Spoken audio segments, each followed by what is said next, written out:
Chapter 10:10. At this moment, all the celestial wolf cavalry and Turkic cavalry, including Dewussili, were looking in the same direction. The darkness was quiet as if nothing had happened, but an air of unease pervaded the air. Everyone knew that in that direction, at the limits of their vision, the illustrious and dreadful Tang dynasty cavalry were galloping toward them. Rumble! A faint tremor could be heard in the distance, and then it grew stronger and stronger. In the blink of an eye, a tsunami of tremors had arrived. Even the ground beneath Dewussili's feet began to hum and tremble. "They're here!" A Western Turkic general suddenly called out. There was no need for him to say anything more. On the horizon in the direction of the city of Talas, a black flood of steel was galloping toward them.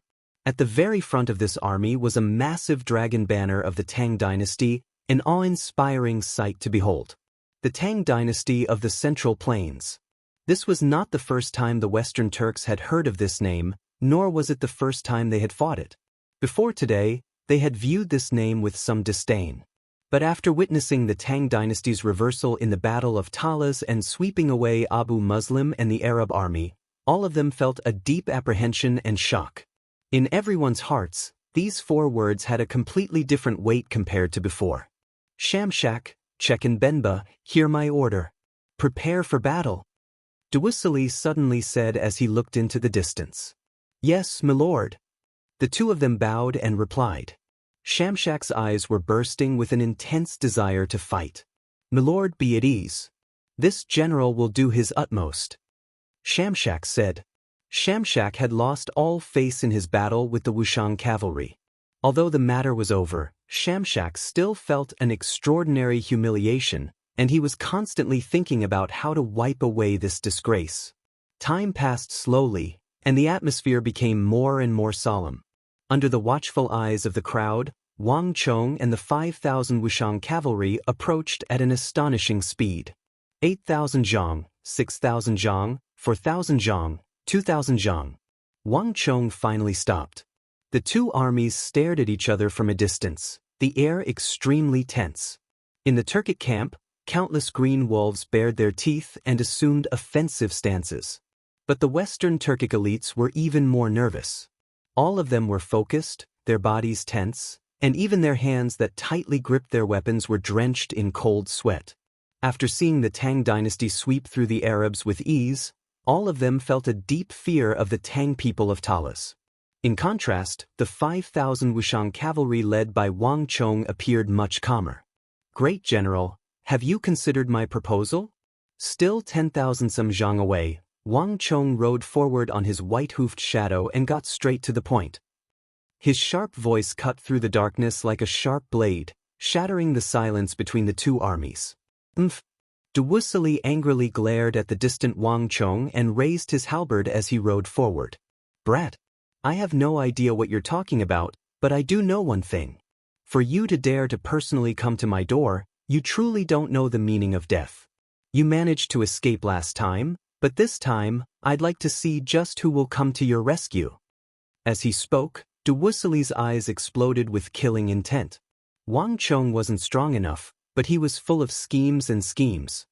His God King Yama was only at the early Great General level, but it was actually able to block the attack of a peak Great General.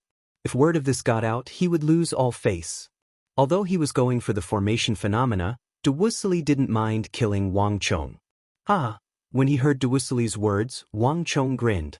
Not only was he not afraid, he even took a few steps forward. Since that's the case, why don't you give it a try, Great General? Impudence! Dewussili's pupils constricted as he flew into a rage. Boom! There was a flash of light, and just when everyone was still immersed in the pleasantries between the 2 commanders, subconsciously thinking that the 2 would not fight, there was an earth-shattering boom as Dewussili suddenly became one with his horse, instantly using the celestial wolf's divine procession. With an earth-shattering boom, he suddenly transformed into a black rainbow that collided with Wang Chong. The power of this attack was extremely terrifying. Where Dewussili sat on his horse, the black halberd sliced through the air like water, and the enormous power even caused the air within a radius of several dozen zhang to distort, as if it was connected to the abyss of hell appeared. And even more shocking was that because the destructive power contained in the halberd was too terrifying, everywhere de Wisely passed, the earth seemed to be plowed apart by an invisible iron plow.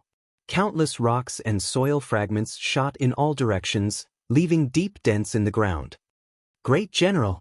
This halberd attack was so sudden that even Shamshak and Chechen Benba, who were in the rear, jumped in fright. By the time they reacted, de Wisely had already charged in front of the Tang people's army, and that earth-shattering attack was already smashing towards Wang Chong. Not good. The Wushang cavalry behind Wang Chong were also stunned. No one had expected de Wisely to use this sort of method to launch an attack. But at this moment, the least surprised was Wang Chong. Wang Chong faintly smiled as he swiftly attacked. Boom! The earth quaked and winds howled as Wang Chong activated the God King Yama formation and slammed it against de Wisely. In a flash, the entire world seemed to have been torn asunder, the massive boom causing the tens of thousands of Western Turks and Wushang cavalry to cover their ears and retreat. A fierce sandstorm swept through the world, and with a cold snort, Wang Chong's God King Yama firmly stood his ground. As for de Wisely, he slid back some distance, but he quickly steadied himself in the air. Silence! The entire battlefield was eerily still. Everyone's hearts were in their throats. Everything had happened too quickly, and before anyone could react, the battle was over. Once one reached the level of Wang Chong and de Wisely, many warriors could only look up to them. As for the specifics, no one except Wang Chong and de Wisely knew. This foul brat. De Wisely, seated on his black steed, floated in the air, a vicious killing intent in his eyes. He appeared calm on the surface, but his mind was in turmoil. Only he knew what had just happened. There was no doubt that de Wisely was one of the strongest imperial great generals in the world.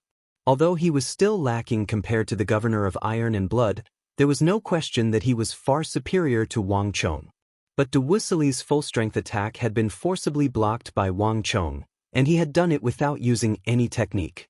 It was the same God King Yama, but in just a single day, the difference in power was like the difference between the heavens and the earth. Just what happened? How did this brat get so strong in such a short time? De Wisely's knuckles cracked, not daring to believe it. In that attack just now, he had used the celestial wolf's divine procession, allowing his body to float in the air. Unlike Wang Chong, he had been at a disadvantage. But there was no doubt that Wang Chong's strength had increased so much that he could stand on equal footing with him. To de Wisely, this was unacceptable. He could not accept being on equal footing with a nobody of the younger generation. How about it? De Wisely, do you want to do it again? While de Wisely was feeling apprehensive, Wang Chong spoke. His expression was carefree and natural, showing no fear even in the face of a top-class imperial great general like de Wisely. After absorbing all the energy of Garib Hassam, Wang Chong's strength had soared to an astonishing level. He had truly reached the brigadier general level and was only a thin line away from the great general level. With Wang Chong's current strength, one could easily imagine the power of the God King Yama formation. Bastard thing, do you really think that I can't kill you? De Wisely swung his black halberd horizontally, and a powerful killing intent surged out of him like a tide, twisting the space in a radius of several dozen zhang. From a distance, it was a sight to behold. De Wisely, I know that you kidnapped my people, so hand them over. If he loses a single hair, you know what I'll do. Wang Chong pretended not to hear. He looked at de Wisely and spoke in a flat tone, but his voice was suffused with a thick threat. In any negotiation, strength was the most fundamental cornerstone. At the start, Wang Chong did not have the right to negotiate in de Wisely's eyes. But after this clash, Wang Chong had amply displayed his strength, giving him the right to negotiate with de Wisely on equal footing. In the howling winds, both the Western Turks and the Wushang cavalry were looking at their commander. All of them understood that whether this was war or peace depended entirely on this conversation. Even though this moment was calm and tranquil, the next moment could be an extremely bitter battle. The atmosphere was tense. Watch my gesture. If the situation looks bad, Milord will give us a signal to attack. Shamshak suddenly whispered. Chek and Benba also nodded, both of them staring at Duwusile's right palm. After following Duwusile for so long, the two of them had come to understand that Duwusile had some special habits. He would never give an obvious order to attack, but would make a special gesture before the attack. When the celestial wolf cavalry attacked, they would definitely catch the enemy off guard. Chapter 10-11. Hee. After some time, Duwusile suddenly chuckled, his voice tinged with a sinister and ruthless tone. Brat, you're too arrogant. Yes, the person you want is in my hands, but what makes you think that I'll hand him over to you? You've only brought 5,000 soldiers with you, and yet you want someone from my hands? Aren't you being a little too simple? Aren't you afraid that I'll join forces with the Uzun to kill you and your Wushang cavalry? With these last words, Duwusile's surging killing intent swelled to a whole new level. This almost tangible killing intent engulfed the air, and even the surrounding temperature dropped. Haha, not only did Wang Chong show no fear at Duwusile's words, he even began to laugh. If it really was as you say, Daluan Ruozhen, Huoshu Wizong, and Dusong Mengpoj would have come out long ago. They wouldn't have waited until now. If my guess is correct, your scheme for formation phenomena behind their backs has already caused a crack in your alliance. Otherwise, why would you have set up camp here alone with your army? Buzz! These words made Duwusile feel like he had been stabbed by a needle, his entire body fiercely trembling. Although Wang Chong had only said these words casually, they had struck at the crux of the matter. For his own selfishness, Duwusile had hidden his true goal and gone alone to the battlefield to plot formation phenomena. This matter had been exposed, and Daluan Ruozhen had seen through it. Although the Uzun had not directly pointed it out, the relationship between the two sides was clearly very awkward. The fact that the two sides had set up camp in different directions was enough to show the problem. This brat, what a vicious gaze. Duwusile unconsciously clenched his fists, his joints cracking as his desire to kill Wang Chong intensified. Wang Chong's gaze was far too sharp. In the current situation, he couldn't hide it even if he wanted to. Kid, you're too conceited, Duwusile said fiercely. No matter what Wang Chong guessed, he would never admit it. No matter what happened between me and the people of Uzun, don't forget that the Prime Minister of Uzun is the one who wants to kill you the most. Hee, what do you think he would do if he knew that you only brought 5,000 men here? Behind Wang Chong, Li Sai, Kong Xian, Huang Badian, and the others all paled upon hearing this. Although the Wushang cavalry were peerless in the world and feared no one, if Duwusile, Huoshu Wizong, Dusong Mengpoj, and the wise Minister Daluan Ruozhen worked together, not even the Wushang cavalry would be able to stop them. Interesting. War is the path of deception. Great General, you are correct. There is a high chance that Daluan Ruozhen will appear here. But how do you know that I only brought 5,000 Wushang cavalry? Wang Chong faintly smiled, his expression naturally suffused with confidence. Bzzz. Duwusile paled at these words, his gaze involuntarily looking past Wang Chong into the darkness behind him. He had always believed that Wang Chong had only brought 5,000 men with him, but if Gao Xianji and Cheng Qianli had come as well, everything would be different. He had to reconsider. But when he saw the merciless ridicule in Wang Chong's eyes, Duwusile suddenly understood and flew into a rage. Bastard! Do you really think that I can't do anything to you? Don't you value that subordinate of yours? Do you believe that I won't kill him right now and leave you with nothing? You dare. Wang Chong's expression chilled, his eyes exploding with killing intent. Even before a top-class imperial great general like Duwusile, he made no attempt to hide his killing intent. Behind Wang Chong, clang clang clang, countless Wushang cavalry took out their weapons and aimed them at Duwusile. Ha, just a nameless soldier. I, Duwusile, have killed countless people. There is no one in this world that I don't dare to kill. Duwusile heartily laughed. At his level of cultivation and status, there was truly nothing he didn't dare to do. He might even be willing to part with the formation phenomena. In any case, it was just a matter of capturing one more person. Bastard! Behind Wang Chong, Li Sai, Kong Xian, Cheng Sanyuan, Su Shixian, and the others all angrily roared, their eyes red. Wang Chang's eyes were also surging with killing intent. He had never imagined that Dewusley would say such a thing, but Wang Chong quickly calmed down. Very good. Wang Chong looked at Dewusley and sneered. It seems like there's no need for further discussion. Since you've already made your decision, we'll do as you say. But in the future, you will never be able to obtain the formation phenomena again. In addition, I forgot to tell you that I seem to have left some soldiers in the City of Steel. Starting from now, for every Qinbin you kill, I'll have 10,000 shepherds of the Turkic steppe buried with him. If you kill 2, I'll have 20,000 Turkic shepherds buried with them.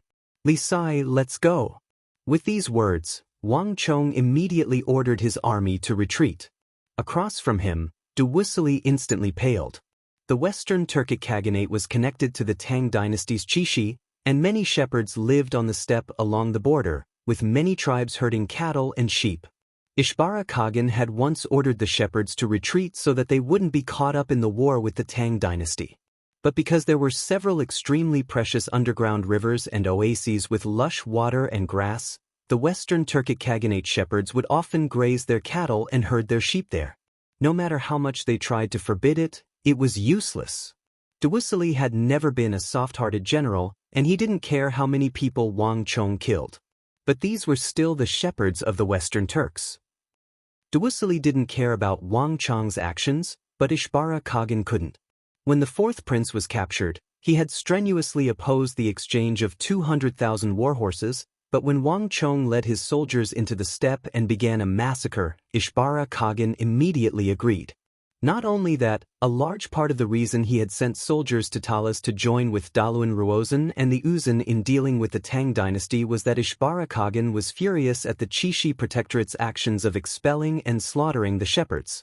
If Wang Chong were to send soldiers to the northwest at this time, enter the Turkic steppe and start another massacre, and then claim that it was because of him, Ishbara Khagan would assuredly vent his anger on Wang Chong. Bastard! Too despicable! Dewusley's eyes burned with rage.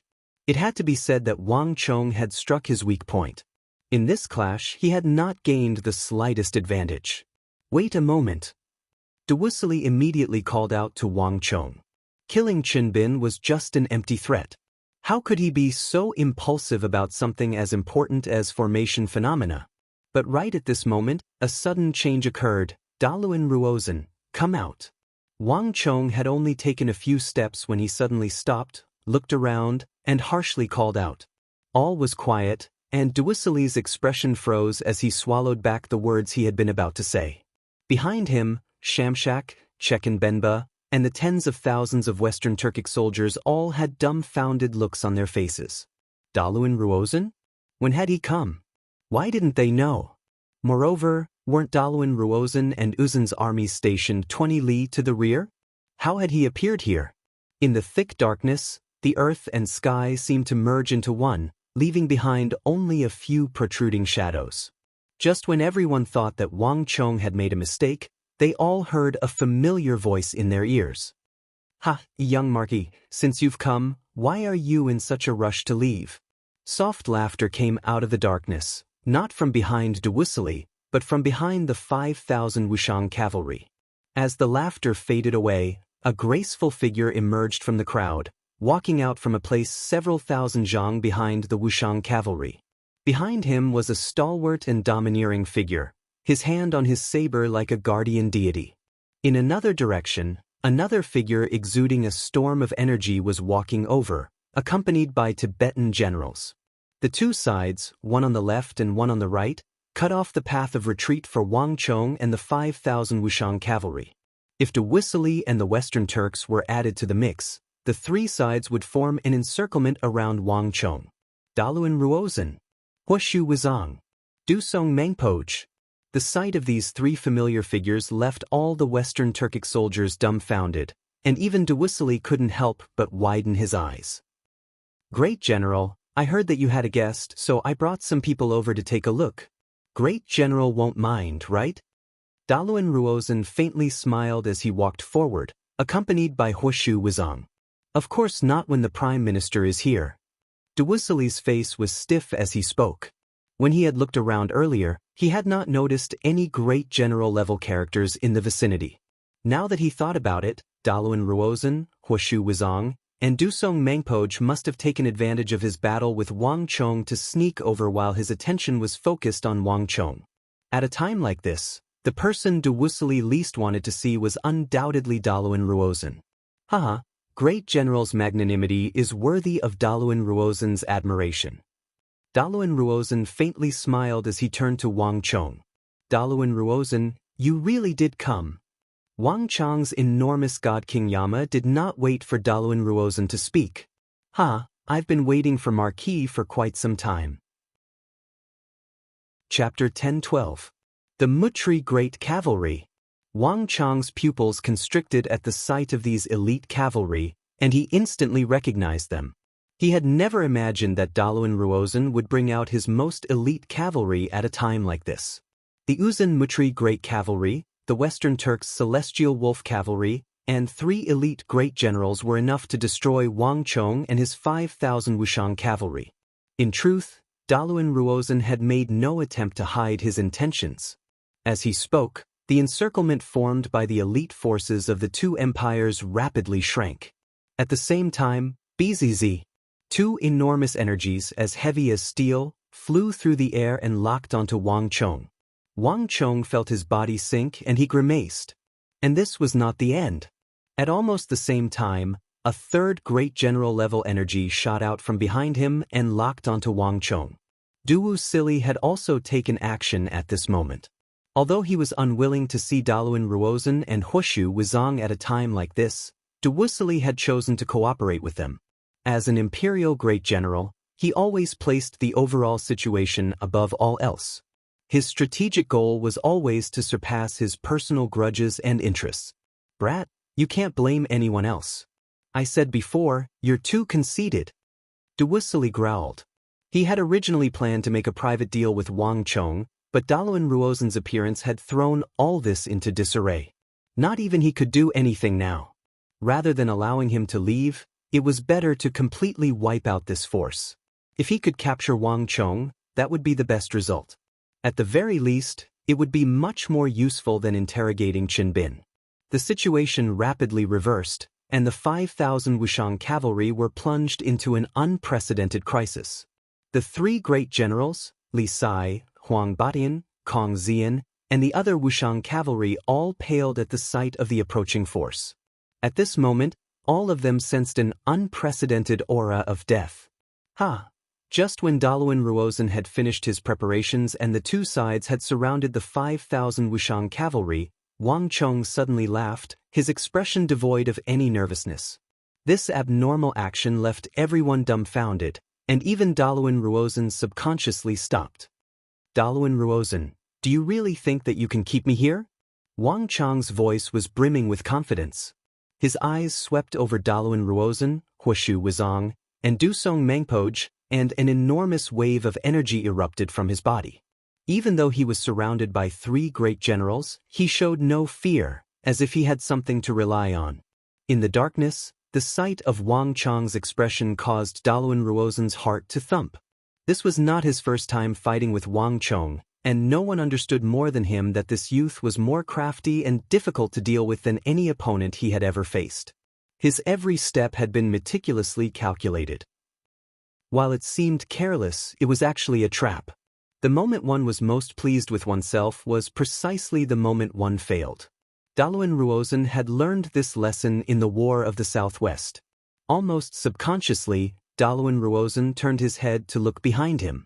But the darkness was quiet, and there was nothing there. Wang Chong, I know that you're as crafty as a fox, but I'd like to see just how you'll escape this time. If you can still escape from 3 great generals and countless elite cavalry, then you really can be called the war god of the Tang dynasty. Even Gao Xinji would have to admit defeat. Daluan Ruozhen grinned. Without the slightest hesitation, Daluan Ruozhen shot a glance at Huoshu Wuzong. Speed was of the essence in war, and a long night was fraught with many dreams. No matter how many tricks Wang Chong had up his sleeves, they were all too far away. As long as he could kill Wang Chong as quickly as possible, then everything would be over.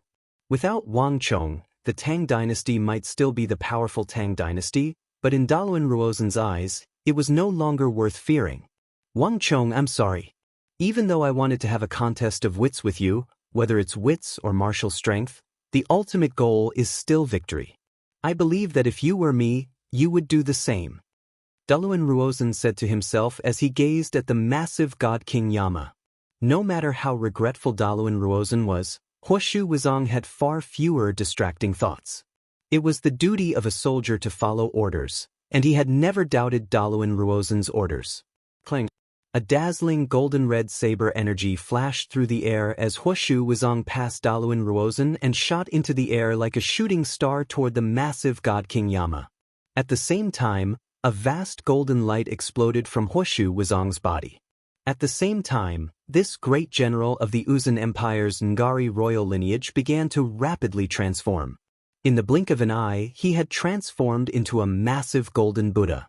This powerful energy was like a storm that assaulted everyone's senses. Bang! Before Huoshu Wuzong could reach him, a massive Vajra pestle appeared in a flash of light, colliding with the heaven-shaking saber energy that Huoshu Wuzong had unleashed. Rumble! Golden light illuminated the world. After reaching the brigadier general level, Wang Chong's stellar energy had turned completely golden. The clash of stellar energy seemed to tear apart the night sky. Huoshu Wuzong's attack was like a signal, opening the trap that the three great generals had set up to kill Wang Chong, the star of the Tang dynasty. Boom! Without the slightest hesitation, Dusong Mangpo's eyes flashed with cold light as he pulled out his saber and followed Huoshu Wuzong. Like a blazing comet, he slashed at Wang Chong with astonishing power. At the same time, Duwusili hesitated. He still hadn't obtained the formation phenomena, so he didn't want to kill Wang Chong so quickly. But even so, Duwusili still made the wise decision to cooperate with Huoshu Wuzong and Dusong Mangpo in an attack. Rumble! A wave of energy weighing 100,000 tons exploded as Duwusili became one with his halberd and used the celestial wolf's divine procession to shoot toward Wang Chong like an arrow. The moment the three great generals attacked, the world seemed to dim in comparison, their dreadful momentum leaving everyone dumbfounded. "Milord!" On the ground, Li Sai, Kong Xian, and the others couldn't help but call out at this sight, their faces turning ghastly pale. On the other side, Shamshak and Chekan Benba gave faint smiles. But the development of events was completely different from what they had imagined. Boom! As Dusong Mangpo flew through the air toward Wang Chong, there was a massive boom behind him. The earth split open as a massive black ape arm emerged from the ground and swatted at Dusong Mangpo like he was swatting a fly. The giant ape roared, and the earth rumbled. Under the shocked gazes of countless people, a gigantic creature leaped into the air, appearing in front of everyone. Sush! All of the Mutri great cavalry were horrified at the sudden appearance of this colossus. As if greatly frightened, they scattered in all directions. On the other side, the tens of thousands of Western Turkic soldiers, including the Celestial Wolf cavalry, seemed to be greatly alarmed and began to retreat. As for the Celestial Wolf Great General Duwusili, who had been charging at Wang Chong, his eyes went wide as if he had seen a ghost, and he began to retreat. The consecrated! At this moment, Duwusili felt like he had been struck by a bolt of lightning, his mind in turmoil and at a complete loss for what to do. He had never imagined that the giant ape would appear before him in this manner. The giant ape's offense and defense far surpassed that of an imperial great general. It was not something he could deal with. A single behemoth was enough to change the course of the battle. And what left Duwusili the most confused was that he had clearly observed Wang Chong's 5,000 Wushang cavalry, but not that giant ape.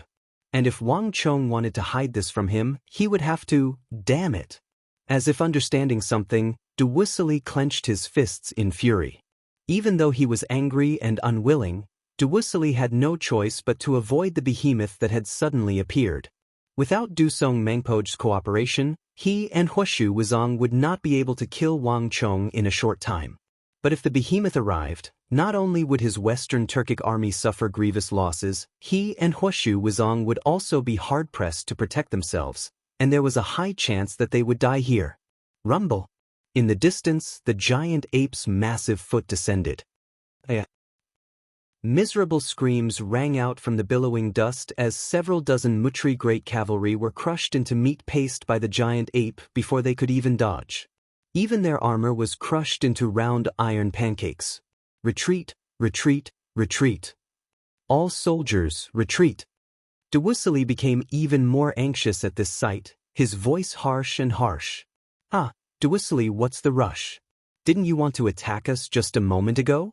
Why are you in such a rush to leave now? Wang Chong heartily laughed. Rumble. As Wang Chong spoke, the giant ape's fist smashed down, causing the earth to crack open. Several dozen Mutri great cavalry were pulverized, and the enormous power of the giant ape sent even more Mutri great cavalry flying like ragdolls. Plush plush. The chests of these Mutri great cavalry trembled, and while still in the air, they vomited blood, their bodies heavily injured. Although the Mutri great cavalry had formidable defenses, they were far from being a match for a consecrated that could wound even great generals. Ruhr. Chapter 10:13. Retreat. Hurry and retreat. Daluan Ruozen's eyes widened and his expression paled, all traces of his previous composure gone. He instantly understood that he had fallen into Wang Chong's trap. A giant ape of this size could not possibly be hidden, and Daluan Ruozen had never imagined that Wang Chong would have placed this Arabian behemoth in an ambush some distance away from the Turkic camp. And he had only arrived with the Wushang cavalry after making all the necessary preparations. Daluan Ruozen had been so focused on dealing with Wang Chong that he had forgotten about Wang Chong's other tricks. I was still too careless. As expected, I can't rely on any luck when fighting with him. Daluan Ruozen clenched his fists, his brow furrowed in rage. He had originally thought that this operation would be a little too easy, but his desire to kill Wang Chong had still taken the upper hand. If the plan was right and he killed Wang Chong, it would be a massive transformation for the Battle of Talas and even for Uzun, the Western Turkic Khaganate, and all the other countries bordering the Tang dynasty. All the countries would have one less major threat in the future. Given how Wang Chong was developing, no one would be able to stop him in the future. But this momentary greed had ultimately been used by Wang Chong. Everyone retreat. Daluan Ruozen's eyes were filled with panic. The attack power of the giant ape was simply too astonishing. The several thousand Mutri great cavalry were completely useless before it. Not only that, this time, even Daluan Ruozen was within its attack range. With a heaven-shaking roar, a massive fist rapidly appeared over Daluan Ruozen's head and smashed down. Prime Minister! Cries of alarm rang out, and Daluan Ruozen grimaced. Although he was intelligent and knew a few martial arts, only his control over stellar energy and precision surpassed that of an ordinary person. His true level of cultivation was simply not high. At the very least, he was far from the level of Hushu Wizong and Dusong Mangpoch. Beast, stop! A roar came from the distance, and a scimitar shot forward like a bolt of lightning, slamming into the giant ape's fist with the force of a thunderbolt. The immense power of this scimitar actually managed to push the giant ape's fist back several zhang. In the distance, Dusong Mangpoch had a nervous expression on his face as he threw out his scimitar. But Dusong Mangpoch had still underestimated the strength of the giant ape in Wang Chong's hand. Boom! The moment the right hand was pushed aside, the giant ape's left arm swung up with an astonishing momentum and slammed down at Daluan Ruozen. Buzz! The earth quaked, sending a plume of dust several dozen zhang into the air.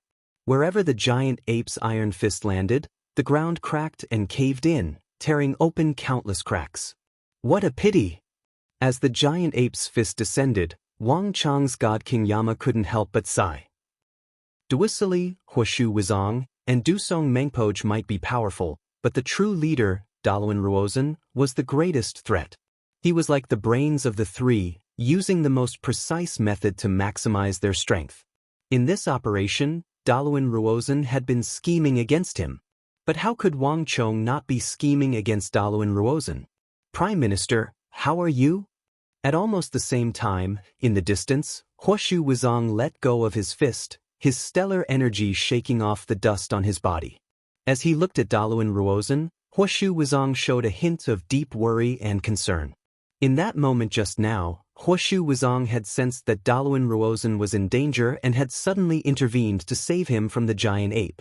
Huoshu Wuzong had followed Daluan Ruozhen in managing the Ngari royal lineage for more than 20 years. The two had braved life and death and faced countless difficulties, forming an extremely deep friendship. From a certain perspective, their relationship had even surpassed that of a superior and subordinate. They were lifelong friends. "I'm fine." Daluan Ruozhen shook his head, his gaze going past Huoshu Wuzong to the distant Wang Chong. At this moment, many thoughts flitted through his mind. Daluan Ruozhen was not someone who did not care about his own safety, but from the moment Huoshu Wuzong had appeared, Daluan Ruozhen knew that he was safe. He was more concerned about Wang Chong. Although the giant ape was invincible, Wang Chong was not. If he gathered the strength of Huoshu Wuzong, Dusong Mengpoj, and Du Wuxi, he would still be able to kill Wang Chong. But this thought only flashed through Daluan Ruozhen's mind for a moment before it was obliterated by a voice. "Ah, Daluan Ruozhen, Du Wuxi, Huoshu Wuzong, and to think that you're imperial great generals, yet you're using numbers to bully him. 3 against 1 young man, and you're not ashamed at all. Come, I, Gao Xinji, will also accompany you." A resounding voice came from the distance. At first, it seemed to come from several hundred li away, but in the blink of an eye, it had appeared in everyone's perception with astonishing speed. When everyone turned their heads to look, the figure that could destroy heaven and earth like a storm was less than 10,000 meters away from them. In the dim starlight, they could clearly see several figures approaching with astonishing speed. As for the person in the lead, he had a tall stature, and he exuded an imposing manner. His aura, which was as sharp as an unsheathed sword, was enough to make anyone who saw him feel small and in awe. Gao Xinji, Daluan Ruozhen, Huoshu Wuzong, and Du Wuxi immediately paled at the sight of this slender figure. Wang Chong and the giant ape were already extremely difficult to deal with, and now that the western region's war god Gao Xinji had joined the fray, the situation was getting worse and worse. Too powerful. He was clearly heavily injured by Abu Muslim, so how could he have recovered so quickly? Du Wuxi's face contorted in shock. Even Daluan Ruozhen had a look of fear on his face. From the speed and momentum of Daluan Ruozhen's appearance, he had mostly recovered from his injuries. The Anxi war god was even more terrifying than Wang Chong, and with the appearance of Gao Xinji, the other top-class generals of the Tang dynasty were probably not far away. If they didn't retreat now, they really would be left here. "Let's go." Daluan Ruozhen's last sliver of thought about dealing with Wang Chong vanished. All the Uzun Mutri great cavalry swiftly retreated. But a moment later, a massive Vajra pestle flew through the air and smashed into the ground in front of the retreating Mutri great cavalry. The enormous force of the impact caused this Vajra pestle condensed from stellar energy to plunge deeply into the earth. Almost at the same time, the giant ape roared savagely and leaped into the air, landing in another direction where the Mutri great cavalry were fleeing. Rumble! The giant fist smashed into the ground, shattering rocks and sending dust into the air. The dozen or so Mutri great cavalry at the very front were instantly ripped to shreds. The giant ape showed no hesitation and immediately began to fiercely attack the fleeing Mutri great cavalry. Even though he was not confident that he could stop great generals like Huoshu Wuzong and Dusong Mengpoj, he was more than enough to deal with the Mutri great cavalry. Even if the Mutri great cavalry could escape, they would have to pay a heavy price. Miserable screams rang out as the famed Mutri great cavalry were thrown into the air by the giant ape's attacks like straw, falling to the ground like weeds. In just a few short moments, 200 to 300 of these precious Mutri great cavalry had been killed. This was not the only danger the Mutri great cavalry faced. At almost the same time, Li Sai unsheathed his sword, instinctively grasping this opportunity to gather his army and charge at the fleeing Mutri great cavalry. A thunderous roar resounded through the night sky, attracting everyone's attention. "Brat, do you still not want to take that Qinbin's life? If you don't stop, I'll kill him right now, and then we'll have another battle." Du Wuxi floated in the air, both shocked and furious. The giant ape had appeared far too abruptly, and now even Gao Xianji had appeared. It was hard to say who would win this battle, but if he did not stop Wang Chong and the giant ape, the soldiers he had brought with him would suffer grievous losses. Buzz.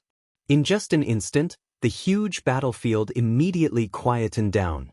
The giant ape that had been attacking like a killing machine in the eyes of the Uzun and Western Turks suddenly stopped, its scarlet eyes fixed on the distant Duwusilli. Duwusilli, so, you still choose to make a deal? Wang Chong indifferently said. In the blink of an eye, the entire battlefield fell silent. Even Li Sai, Kong Xian, and the others who had already rushed out turned their heads, their attention focused on the two commanders. Even Daluan Ruozhen, Huishu Wizong, and Dusong Mengpoj looked over. Wang Chong had long ago prepared himself for this battle. The only people who could stop this battle were Duwusilli and his Qin Bin. I said nothing of the sort. Duwusilli's pupils constricted, but he quickly regained his composure. He would never admit to such a thing in front of so many people. Wang Chong only smiled and gave Duwusilli a profound glance. Wang Chong, this is an extremely rare opportunity. No one knows when the giant ape will die. If you want to use his strength to kill the Western Turks and Uzun's men, this is your best chance. A voice as soft as a mosquito suddenly came from next to his ear. Cheng Qianli and Gao Xianji were rushing over from the distance. The Mutri great cavalry on the left and right saw these two, their eyes brimming with fear as they began to retreat. A man's name was like a tree's shadow. There was no one who did not know the names of the two commanders of the Anxi Protectorate Army, and even the Mutri great cavalry felt some apprehension. There's no rush. The giant ape has already killed some of the Mutri great cavalry. Now that they're all prepared, it's impossible to completely wipe them out. The only ones who can move are Duwusilli's Turkic cavalry. But if we want to deal with the ordinary soldiers of the Western Turks, we don't need the giant ape. Once we save Qin Bin, we can still wipe them out. Chapter 10:14. This truly was an excellent opportunity to deal with the Western Turks and Uzun soldiers and reduce the strength of their armies. But the giant ape could only kill for a short time. It would only take 2 or 3 days at most before it died, but Qin Bin's influence on the army would last for a long time. Under his command, the ballista army would be able to kill far more enemies than the giant ape. This is fine. Cheng Qianli hesitated for a moment before nodding. Duwusilli, as you wish, I can withdraw my soldiers. But remember, 3/4 to the afternoon tomorrow is the deadline for our transaction. Bring Qin Bin back unscathed, and you will have one last chance to obtain the formation phenomena from me. After 3/4 to the afternoon, all transactions will be null and void. I will never agree to any transaction related to formation phenomena. In addition, if Qin Bin has not returned to my camp by then it will be time for our vengeance. Duwusilli, you will pay 100 times the price. Let's go. With a cold snort, Wang Chong turned his head and led his army into the distance. This time, Duwusilli, Daluan Ruozhen, and Huishu Wizong did not try to stop them. All the Mutri great cavalry had long ago scattered, naturally creating a path for them. In the end, even after Wang Chong had led his army into the darkness, neither side moved. Great General! Once Wang Chong had left, Daluan Ruozhen faintly smiled and turned to Duwusilli. This simple smile caused Duwusilli's heart to thump, and he suddenly had an ill foreboding. The people he had wanted to hide the fact that he had secretly kidnapped Qin Bin from Daluan Ruozhen and Huishu Wizong. Otherwise, there would have been no need for him to put on such a show. But man proposes, heaven disposes. When dealing with a person like Daluan Ruozhen, one could not rely on luck. Not only had Daluan Ruozhen seen through him, he had even placed him in an extremely passive position. Prime Minister! Duwusilli called out, but he could only brace himself and step forward. Haha, I seem to have heard that Qixi Protector General mentioned the words formation phenomena. If the Great General had told us in advance, perhaps Huishu and I could have given the Great General some advice, and we would have gotten the formation phenomena a long time ago. Daluan Ruozhen gestured to Huishu Wizong and Dusong Mengpoj, and then led the Mutri great cavalry forward, stopping in front of Duwusilli. Duwusilli instantly paled at Daluan Ruozhen's words. Daluan Ruozen's words were very subtle, but his meaning was obvious. I also want a share of formation phenomena. And this was precisely what Dewussili was doing his utmost to avoid. Although the Western Turks and the Uzun had different topographies and altitudes, they were both steppe countries that primarily relied on grazing. Both countries were also renowned for their cavalry. If Dewussili could turn the Western Turkic Khaganate upside down and forge an even stronger Turkic Empire with the formation phenomena, there was no doubt that Daluan Ruozen and the Uzun could do the same. Prime Minister truly has a good eye. As expected, nothing can be hidden from Prime Minister. Even if Prime Minister didn't say anything, I was prepared to tell Prime Minister in a little while. Alas, this brat is still too crafty. Although he was extremely unwilling, Dewussili could only brace himself and speak. Although Daluan Ruozen's martial arts were negligible, in terms of intelligence, not even Dewussili could gain the upper hand. Rather than being discovered by Daluan Ruozen and forced into a passive position, it was better to be honest. Great general speaks the truth. After all, he is the son of heaven's disciple that Emperor Tang personally conferred. He truly isn't that easy to deal with. Daluan Ruozen faintly smiled, exuding an extraordinary bearing. Dewussili was prepared to tell him of his own volition, but Daluan Ruozen would not believe a single word. But whether it was Daluan Ruozen or Dewussili, both of them were smart enough to ignore this point. As long as Dewussili was willing to share a piece of the pie, for Daluan Ruozen, nothing else mattered. After exchanging pleasantries with Dewussili, Daluan Ruozen quickly left with his troops. Sir, Daluan Ruozen said that Wang Chong is cunning, but I'm afraid he himself is the most cunning. We were planting trees in front of him, but he didn't do anything. Instead, he came to pick the fruit. This is too despicable. When Daluan Ruozen and the others left, Chechen Benba finally couldn't help but say angrily, "Yes, these Uzun people are really going too far. Do they really think they can eat us?" Shamshak echoed, his face seething with rage. But Shamask had barely finished speaking when a slap slammed into his face, the immense force of the slap causing Shamask to stagger. Shamshak covered his face in shock. "Bastard thing." Dewussili glared at Shamshak, his expression icy. If you hadn't failed to live up to expectations and lost to an Imperial Marshal Tang people, making a joke of yourself in front of the Uzun, they would never have become so impudent. Shamshak's face was red, his mouth opened and closed, but not a single word came out. Dewussili paid no attention to Shamshak. With a flick of his sleeve, he strode toward the center of the camp.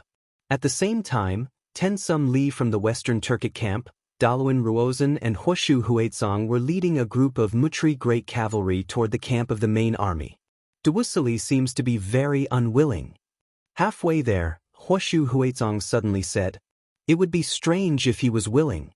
He was guarding against us in this deal with formation phenomena." Daluan Ruozen faintly smiled. "But even if he's unwilling, it's no longer up to him." Dusong Mangpoj suddenly interjected. Daluan Ruozen's schemes had always been closely linked. If they succeeded in tonight's operation, they could kill Wang Chong, and even if they failed, they could still extract benefits from Dewussili. Even if Dewussili was extremely unwilling, he would still have to agree. Dusong Mangpoj had no choice but to admire this. But formation phenomena are no small matter, and our two empires are far too similar.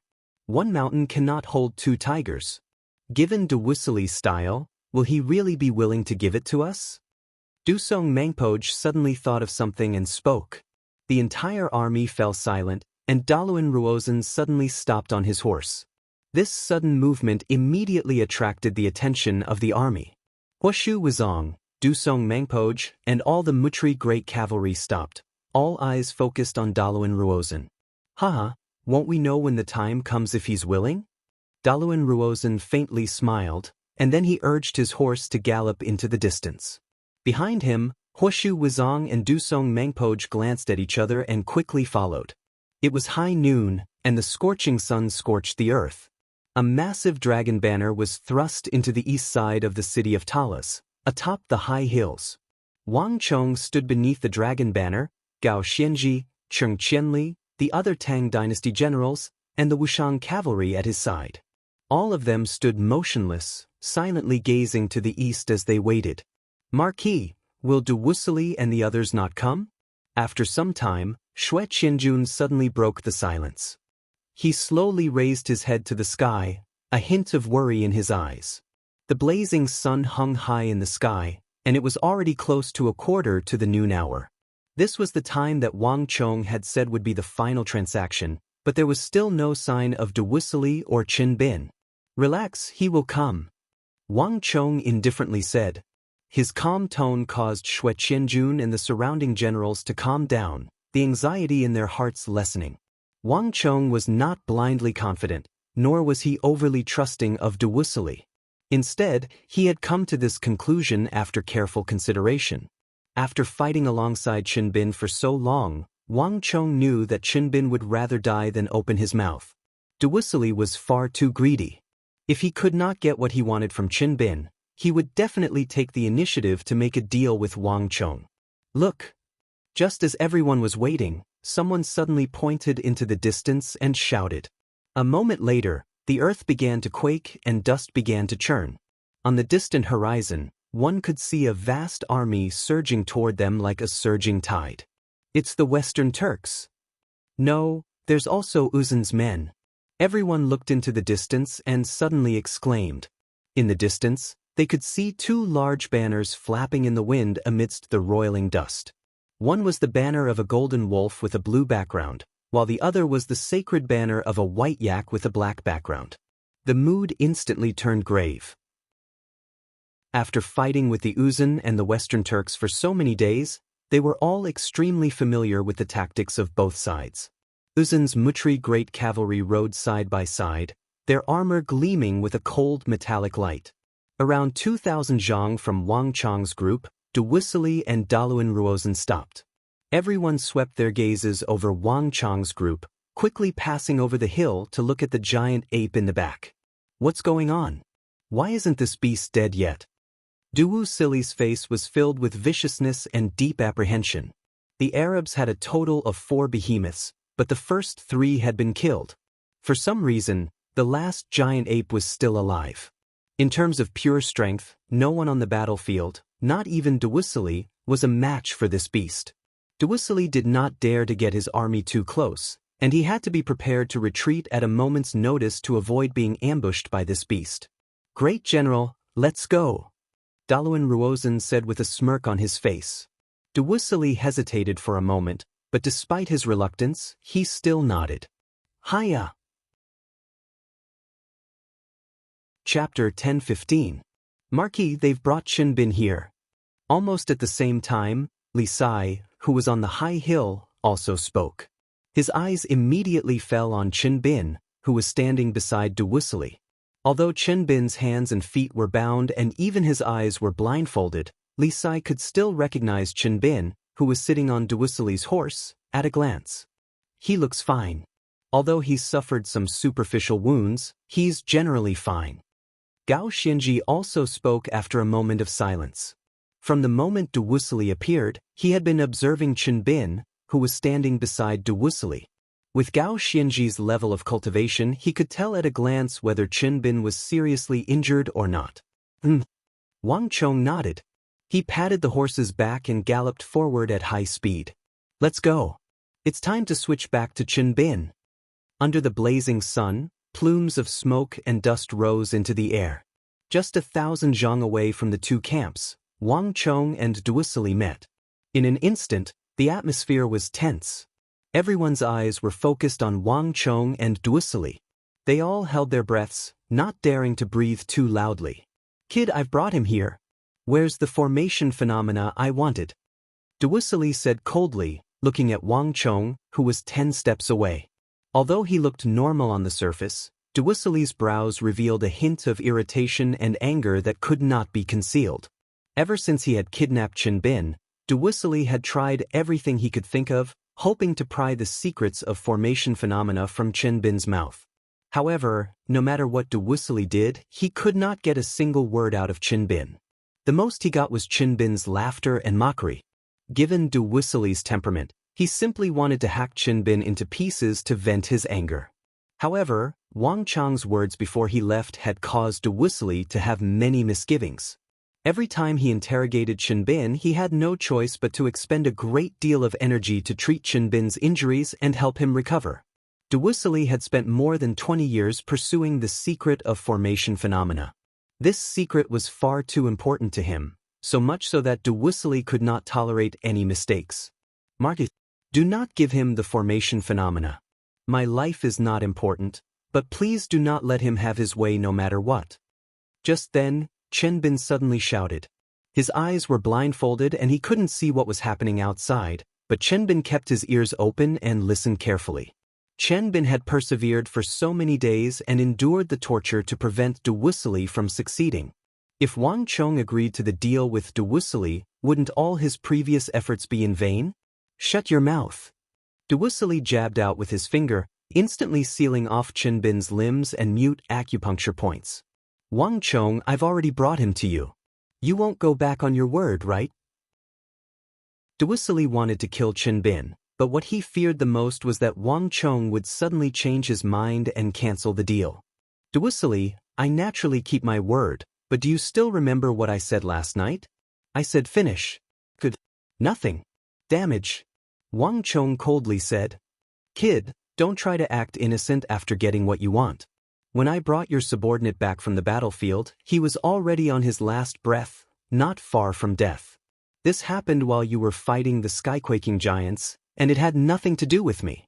I spent a great deal of energy to treat your subordinate, so he deserves a word of thanks from you. Duwusilly said. Wang Chang's eyebrows rose as he subconsciously glanced at Chenbin. The skyquaking army was descending from the sky, launching long-range attacks, and the giant ballistae guarded by Chenbin and Su Kui were the main targets of the skyquaking giants. Wang Chong was well aware of this. Wang Chong only needed a glance to know that Duwusilly was not lying, and his expression relaxed.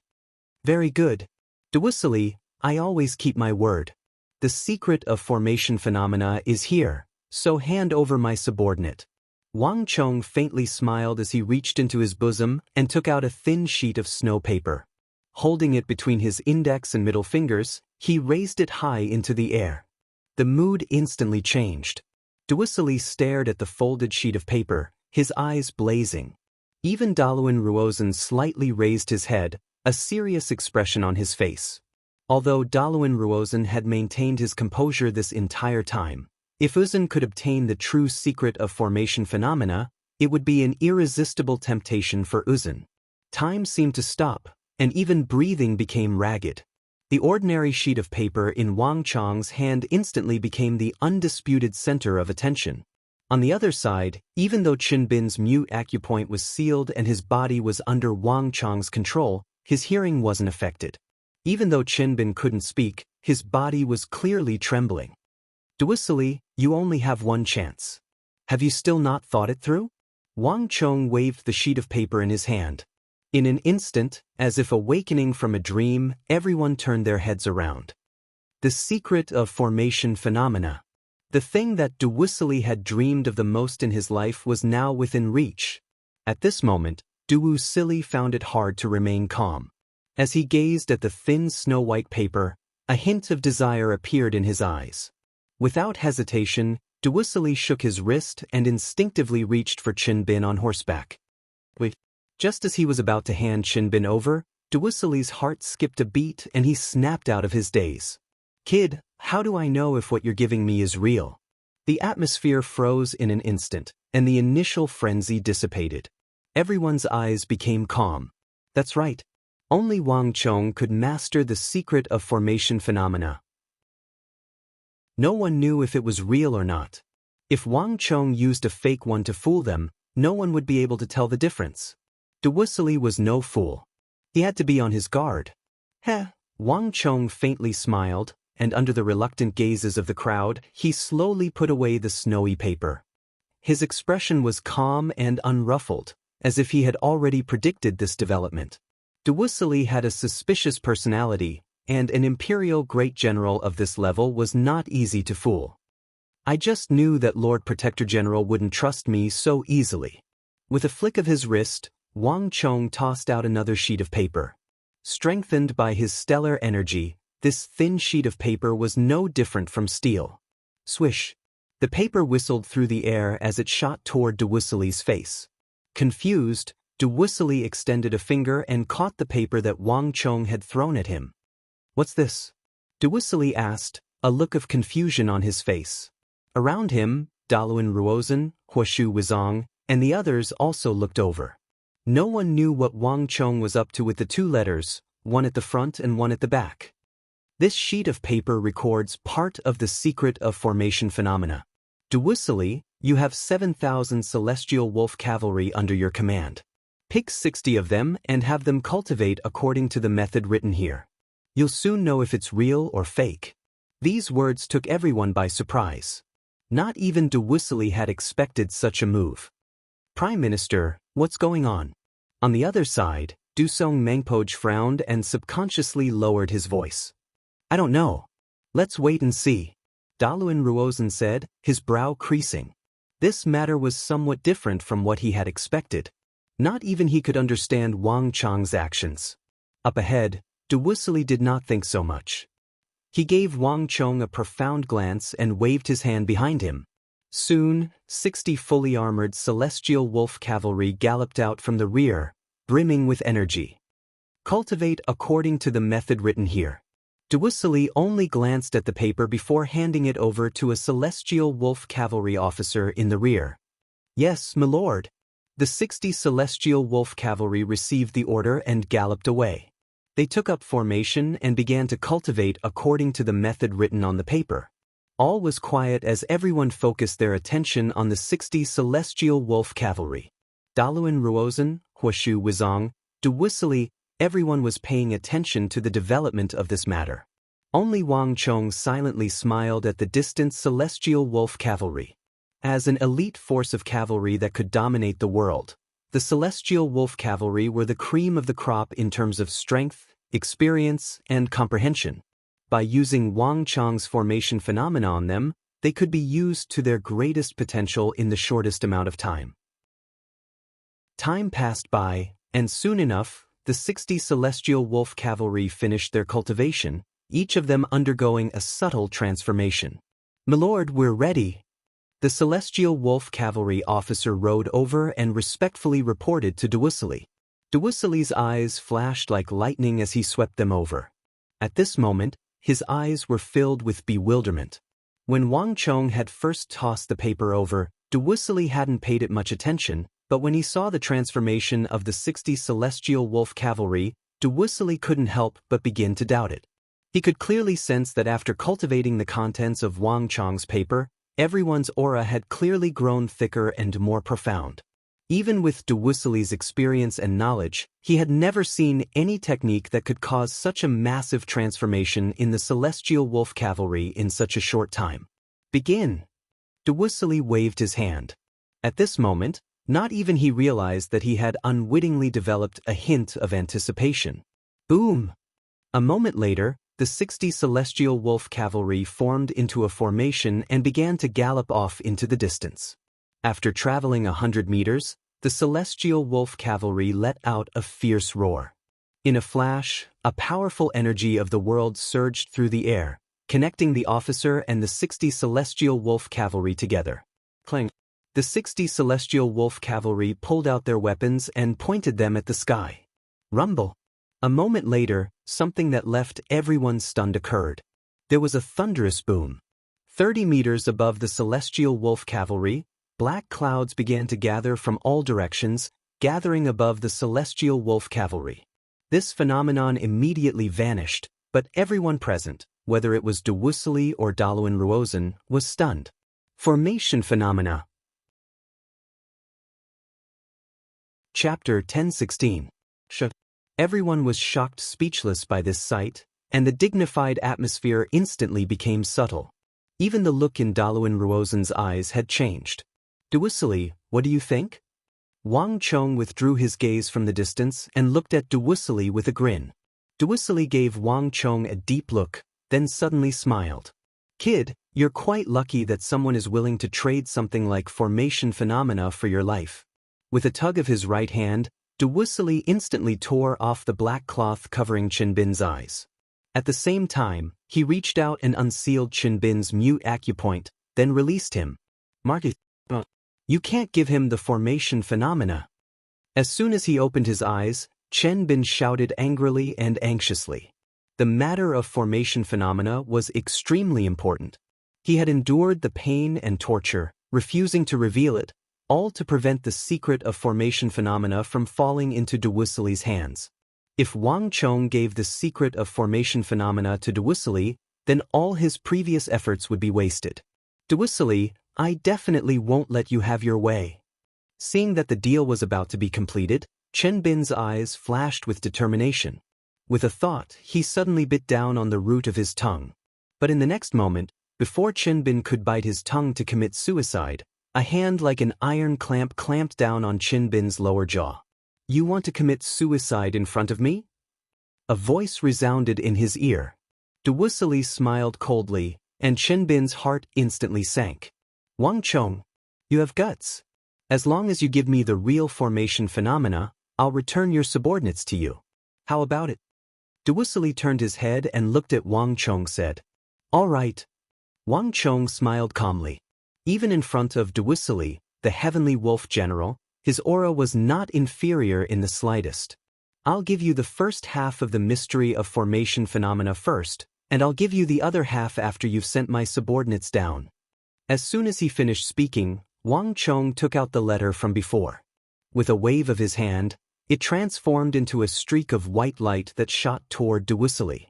Duwusilly stretched out his hand and subconsciously took it. Unlike before, Duwusilly opened the letter and read it carefully. A few moments later, Duwusilly took the first sheet of paper from the Celestial Wolf Cavalry officer and carefully compared the two sheets of paper. When Duwusilly did that, everyone remained silent, waiting for his answer. Unbelievable! I thought that the art of formation phenomena was lost. I didn't think that I would be able to obtain the supreme secret of the formation in a place like Talas. Duwusilly's mind was in turmoil as he gripped the two letters. As one of the three supreme great generals of the Western Turkic Khaganate, Duwusilly's vision and experience far surpassed that of an ordinary person. Gold, jade, or beautiful women would find it very difficult to move Duwusilly's heart. Even the most supreme of weapons would find it very difficult to move Duwusilly's heart. But as he looked at the two letters in his hand that had cost no more than one tael of silver, Duwusilly's heart began to thump. Formation phenomena. Duwusilly had spent more than half his life searching for it to no avail, but now he held it in his hands, and he was only missing the last part. Duwusilly still had his vision and experience, so Duwusilly only needed a glance to know that the first half of what Wang Chong had given him was real. The concept of these words and the mysteries of the great Tao and the principles of the world were not things that Wang Chong could fabricate in such a short time. No one could fabricate these words. The level and concept of these words clearly surpassed that of Duwusilly's celestial wolf illusory formation, enough to make any formation on the continent pale in comparison.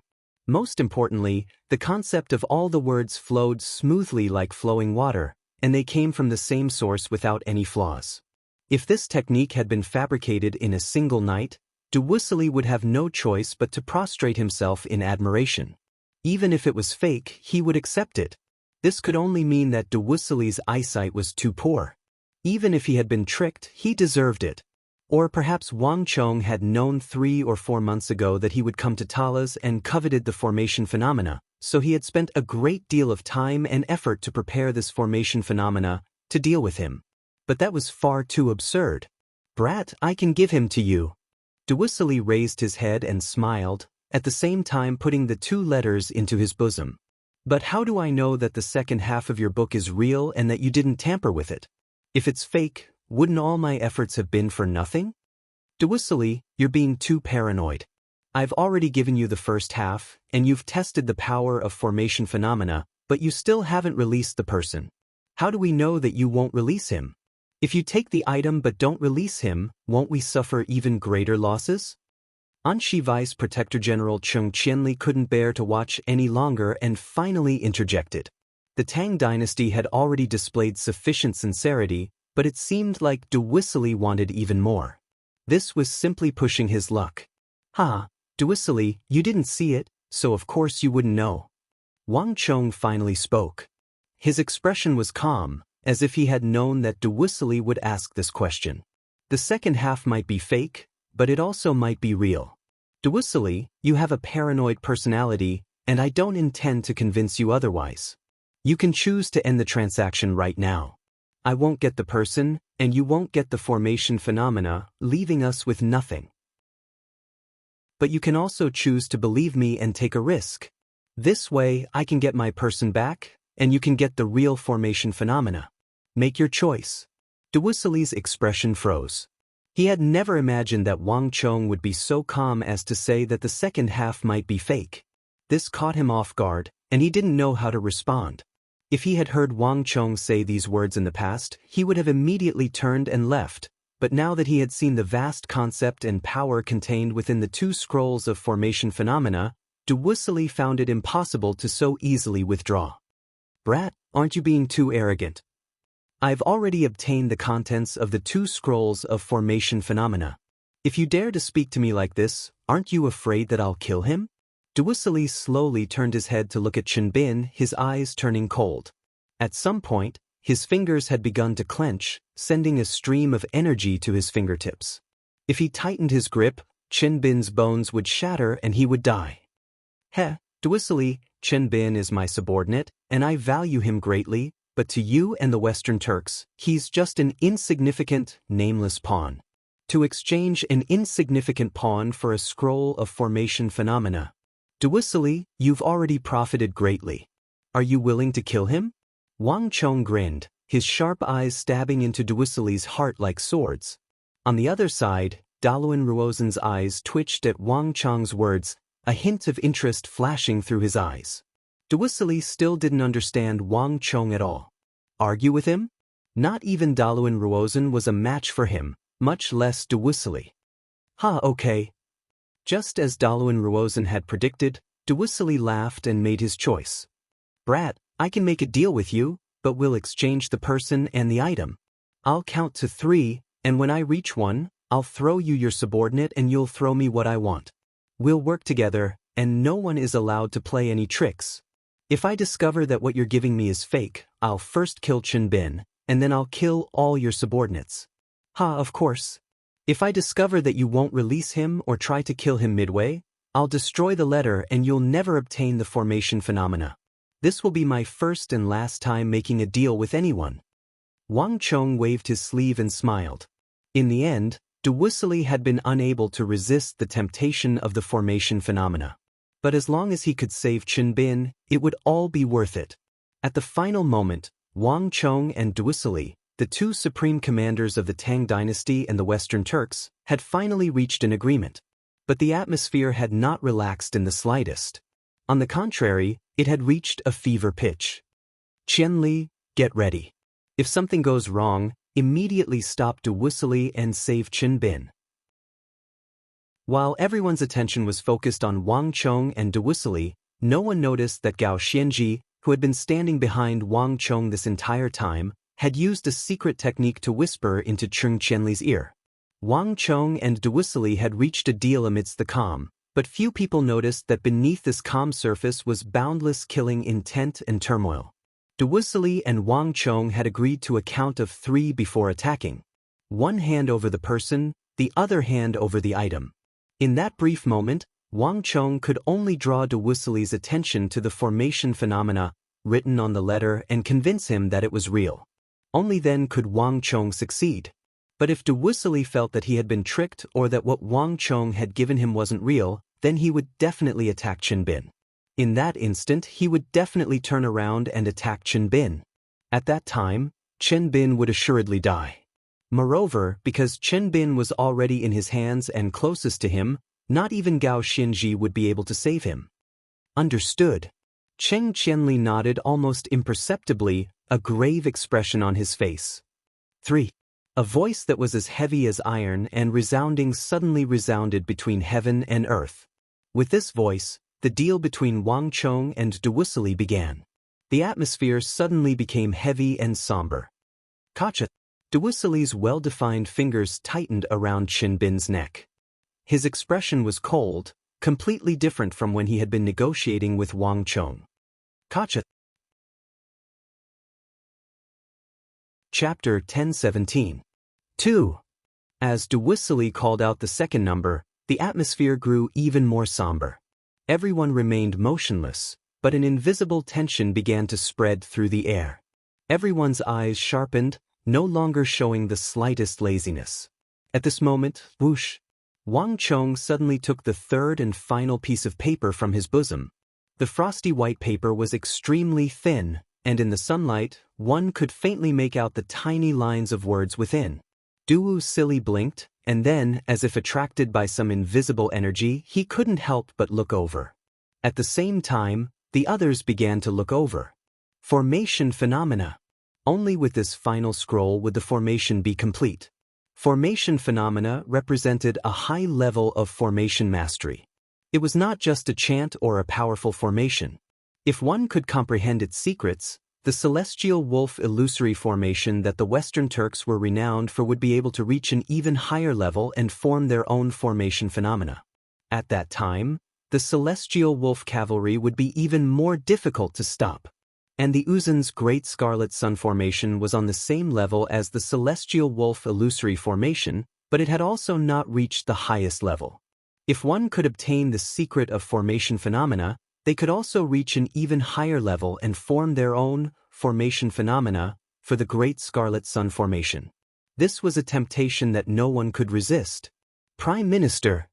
In the rear of the group, several dozen zhang away from Huishu Wizong and Dusong Mangpoj, Hoba Senji's eyes flickered and he subconsciously licked his lips, a hint of desire on his face. Although he had come to avenge and kill the Wushang cavalry to uphold the reputation of the Uzun Empire's cavalry, if he could comprehend formation phenomena and bring the great scarlet sun formation to an even higher level, why wouldn't he be happy? After all, the Uzun Plateau also had legends of supreme formations. 1. Finally, it was the final moment. The atmosphere instantly became tense.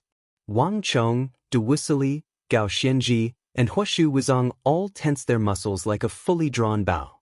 Boom! In the time it took for a spark to fly off a flint, the air rumbled. The first to make a move was not Duwusilli, but Wang Chong. In a flash of white light, the final letter flew out of Wang Chong's hand. However, this letter was not directed at Duwusilli. Instead, it was directed diagonally in an empty direction. Duwisilli's eyelids twitched, and he was instantly attracted by the letter. His expression seemed calm, but there was a hint of nervousness between his brows. A ball of light flickered in Wang Chong's hand as he aimed it at the letter floating in the air. It seemed like he was prepared to make a move at any moment to destroy the formation phenomena. Without any hesitation, Duwisilli flicked his wrist and sent Qin Bin flying from his horse by a hair's breadth. Wang Chong, you can have your man, but give me the formation phenomena. Duwusilli had thrown Qin Bin in the opposite direction of the letter Wang Chong had sent him. His voice boomed through the air as Duwusilli tossed Qin Bin toward a deserted area. Moreover, there was a great distance between him and Wang Chong's letter. If Wang Chong had wanted to save Qin Bin, he would not have had the time to destroy the third letter containing the formation phenomena. Similarly, if Duwusilli had wanted to obtain the formation phenomena, he would not have had the time to kill Qin Bin. On this point, both Wang Chong and Duwusilli had clearly thought of the same thing. Boom! In a flash of light, the two experts, Wang Chong and Duwusilli, shot through the air at the same time. One pounced on Qin Bin, the other on the third letter in the air. In a battle between experts, every second mattered. For experts of Wang Chong and Duwisilli's level, far too many things could happen in a single second. Their top priority was to obtain what they wanted. Wang Chong, eat my halberd. Duwisilli was overjoyed to see Wang Chong pounce on Qin Bin. Just as the two passed each other and were closest to each other, Duwusilli did not hesitate to gather all the stellar energy in his body and pour it into the black halberd in his hand. In the blink of an eye, the black halberd transformed into a furious dragon, dragging a long tail of flames behind it as it ruthlessly shot towards Wang Chong. Almost at the same time, there was a heaven-shaking roar. In the instant that Duwusilli leaped forward, there was a flash of light as Wang Chong rapidly transformed into God King Yama. Boom! His left palm blocked the full-force strike of Duwusilli's black halberd while the huge Vajra pestle in his right hand smashed towards Duwusilli. Do it! In a flash, Wang Chong and Duwusilli were not the only ones to act. Behind Duwusilli, Shamshak and Chekenbenba had been staring at Duwusilli's left palm. Upon receiving Duwusilli's signal, the two brigadier generals of the Western Turkic Khaganate immediately lunged at Chenbin, who had been thrown into the air by Duwusilli like hungry tigers. The more Wang Chong cared, the more it proved how important Chenbin was. Most importantly, if Chenbin was killed in front of them, it would deal a massive blow to the morale of the entire Tang Dynasty army. For this reason alone, it was worth it for the two of them to kill Chenbin. Shameless scoundrel! You dare! Next to Wang Chong, Cheng Qianli's eyes flashed with cold light as he charged at Chenbin. The atmosphere on the battlefield instantly became tense. But the greatest variable in this transaction was the silent Gao Xianji. There are some things that don't belong to you, Duwusilli. Don't get carried away by your wishful thinking. A dignified and aloof voice resounded in everyone's ears. Boom! Gao Xianji's body exploded forward, moving faster than anyone else's. The moment he lunged forward, all the experts on the battlefield instantly paled in comparison to the storm of energy unleashed by Gao Xianji. Damn it! Duwusilli's face contorted. There were countless experts in the world, and every empire and faction had its own elite great generals. But of all these great generals, Gao Xianji was the most enviable. Even Abu Muslim treated Gao Xianji with utmost respect, so one could easily imagine his strength. Gao Xianji, I've already released him. Do you want to break the agreement? Duwusilli's heart tightened. He had originally been a little suspicious, but Gao Xianji's reaction had dispelled any of his doubts. If this wasn't a real formation phenomena, why would a top-class great general like Gao Xianji be so nervous as to personally snatch it? Gao Xianji, don't even think about it. Duwusilli's muscles tensed up and his veins bulged. He no longer dared to tangle with Wang Chong, and his body shot forward with astonishing speed toward the letter in the air. Duwusilli's reaction was fast enough, but there was someone else who reacted even faster than Duwusilli. Huoshu Wuzong's body was tense. By the time Duwusilli had counted to 2, he had been ready to strike. But Gao Xianji's attack had caused Huoshu Wuzong to change his target from Wang Chong and Chenbin to Gao Xianji. Rumble! The ground suddenly shook, and a golden saber chi shot out majestically, chopping at Gao Xianji in the air. Boom! Boom! Boom! Amidst the violent explosions, the two's auras clashed heavily. Peerless saber chi and force chi swept out in all directions. The dust from the explosions surged and covered the sky. Damn it! My formation phenomena! Duwusilli's face was fraught with anxiety. Without the slightest hesitation, golden stellar energy erupted from his body, transforming into a golden barrier that blocked the shockwaves. At this moment, Duwusilli had chosen to use his stellar energy to block the shockwaves of the clash between the two great generals. Bzz. Duwusilli's body shot forward, his 2 fingers grabbing the letter in the air and then swiftly drawing it into his palm. As he felt the peculiar abrasiveness of the paper in his palm, Duwusilli felt like a great burden had been lifted from his heart. Let's go! The moment the second scroll of formation phenomena was in his hand, Duwusilli immediately used the celestial wolf's divine procession and shot forward like a bolt of lightning. Duwusilli didn't even care about Chenbin. Of course, most importantly, Duwusilli could already see a massive monster approaching the battlefield. The gigantic beast roared. Before anyone could react, a black shadow grew bigger and bigger, falling from the sky and landing heavily on the ground. The heavy body was like a meteor crashing into the ground, causing the earth to quake. Giant ape! Shamshak and Che Kuenbenba, who had been fighting with Cheng Qianli, felt their hearts tremble at the sight of this mountainous figure. The fighting spirit in their hearts immediately vanished, and they immediately turned and fled. The giant ape possessed peerless strength. Not even great generals were a match for it, much less brigadier generals like them.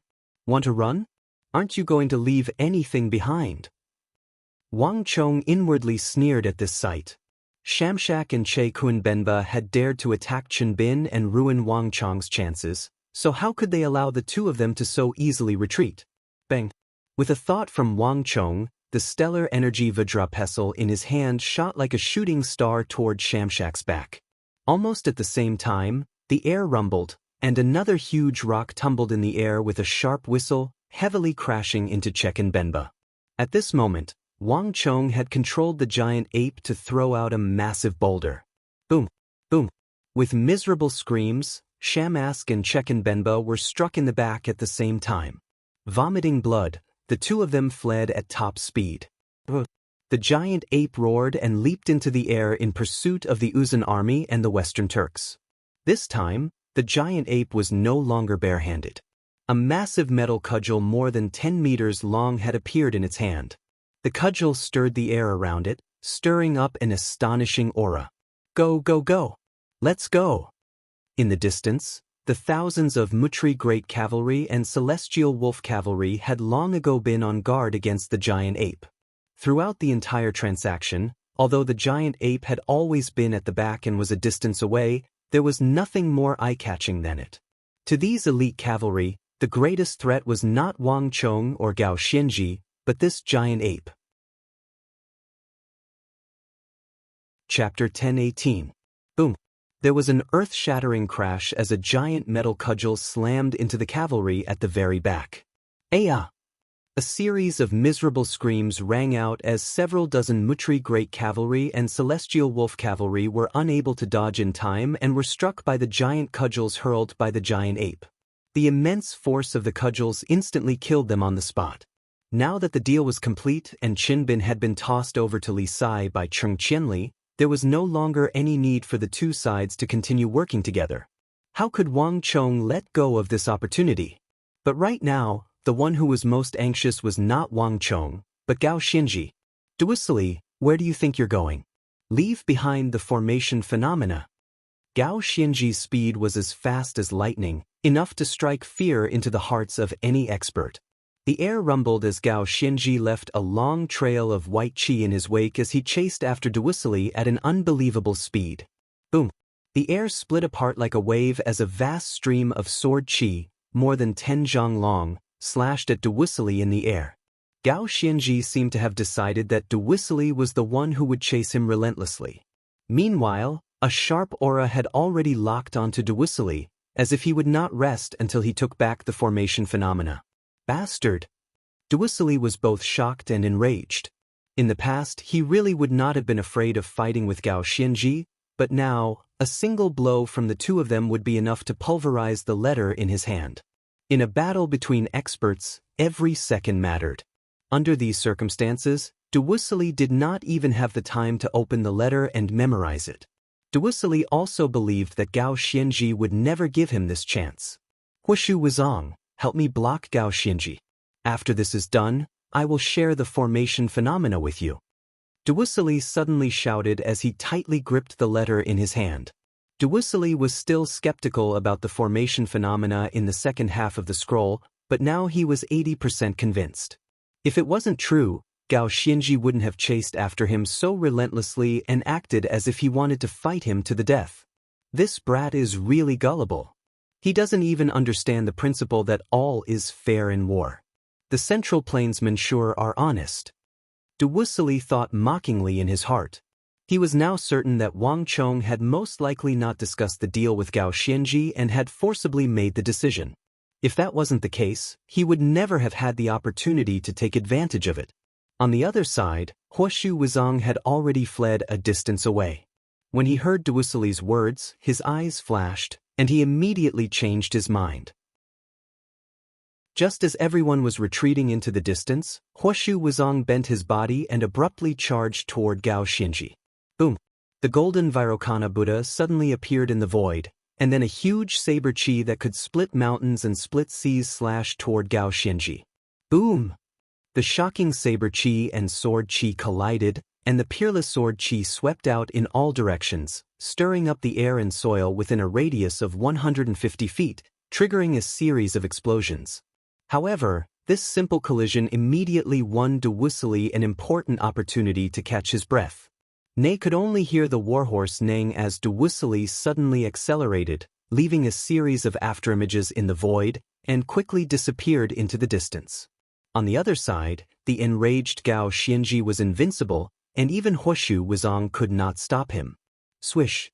A heaven-shaking bolt of sword qi tore through the armor on Huoshu Huizong's left arm, pulverizing it like a piece of paper.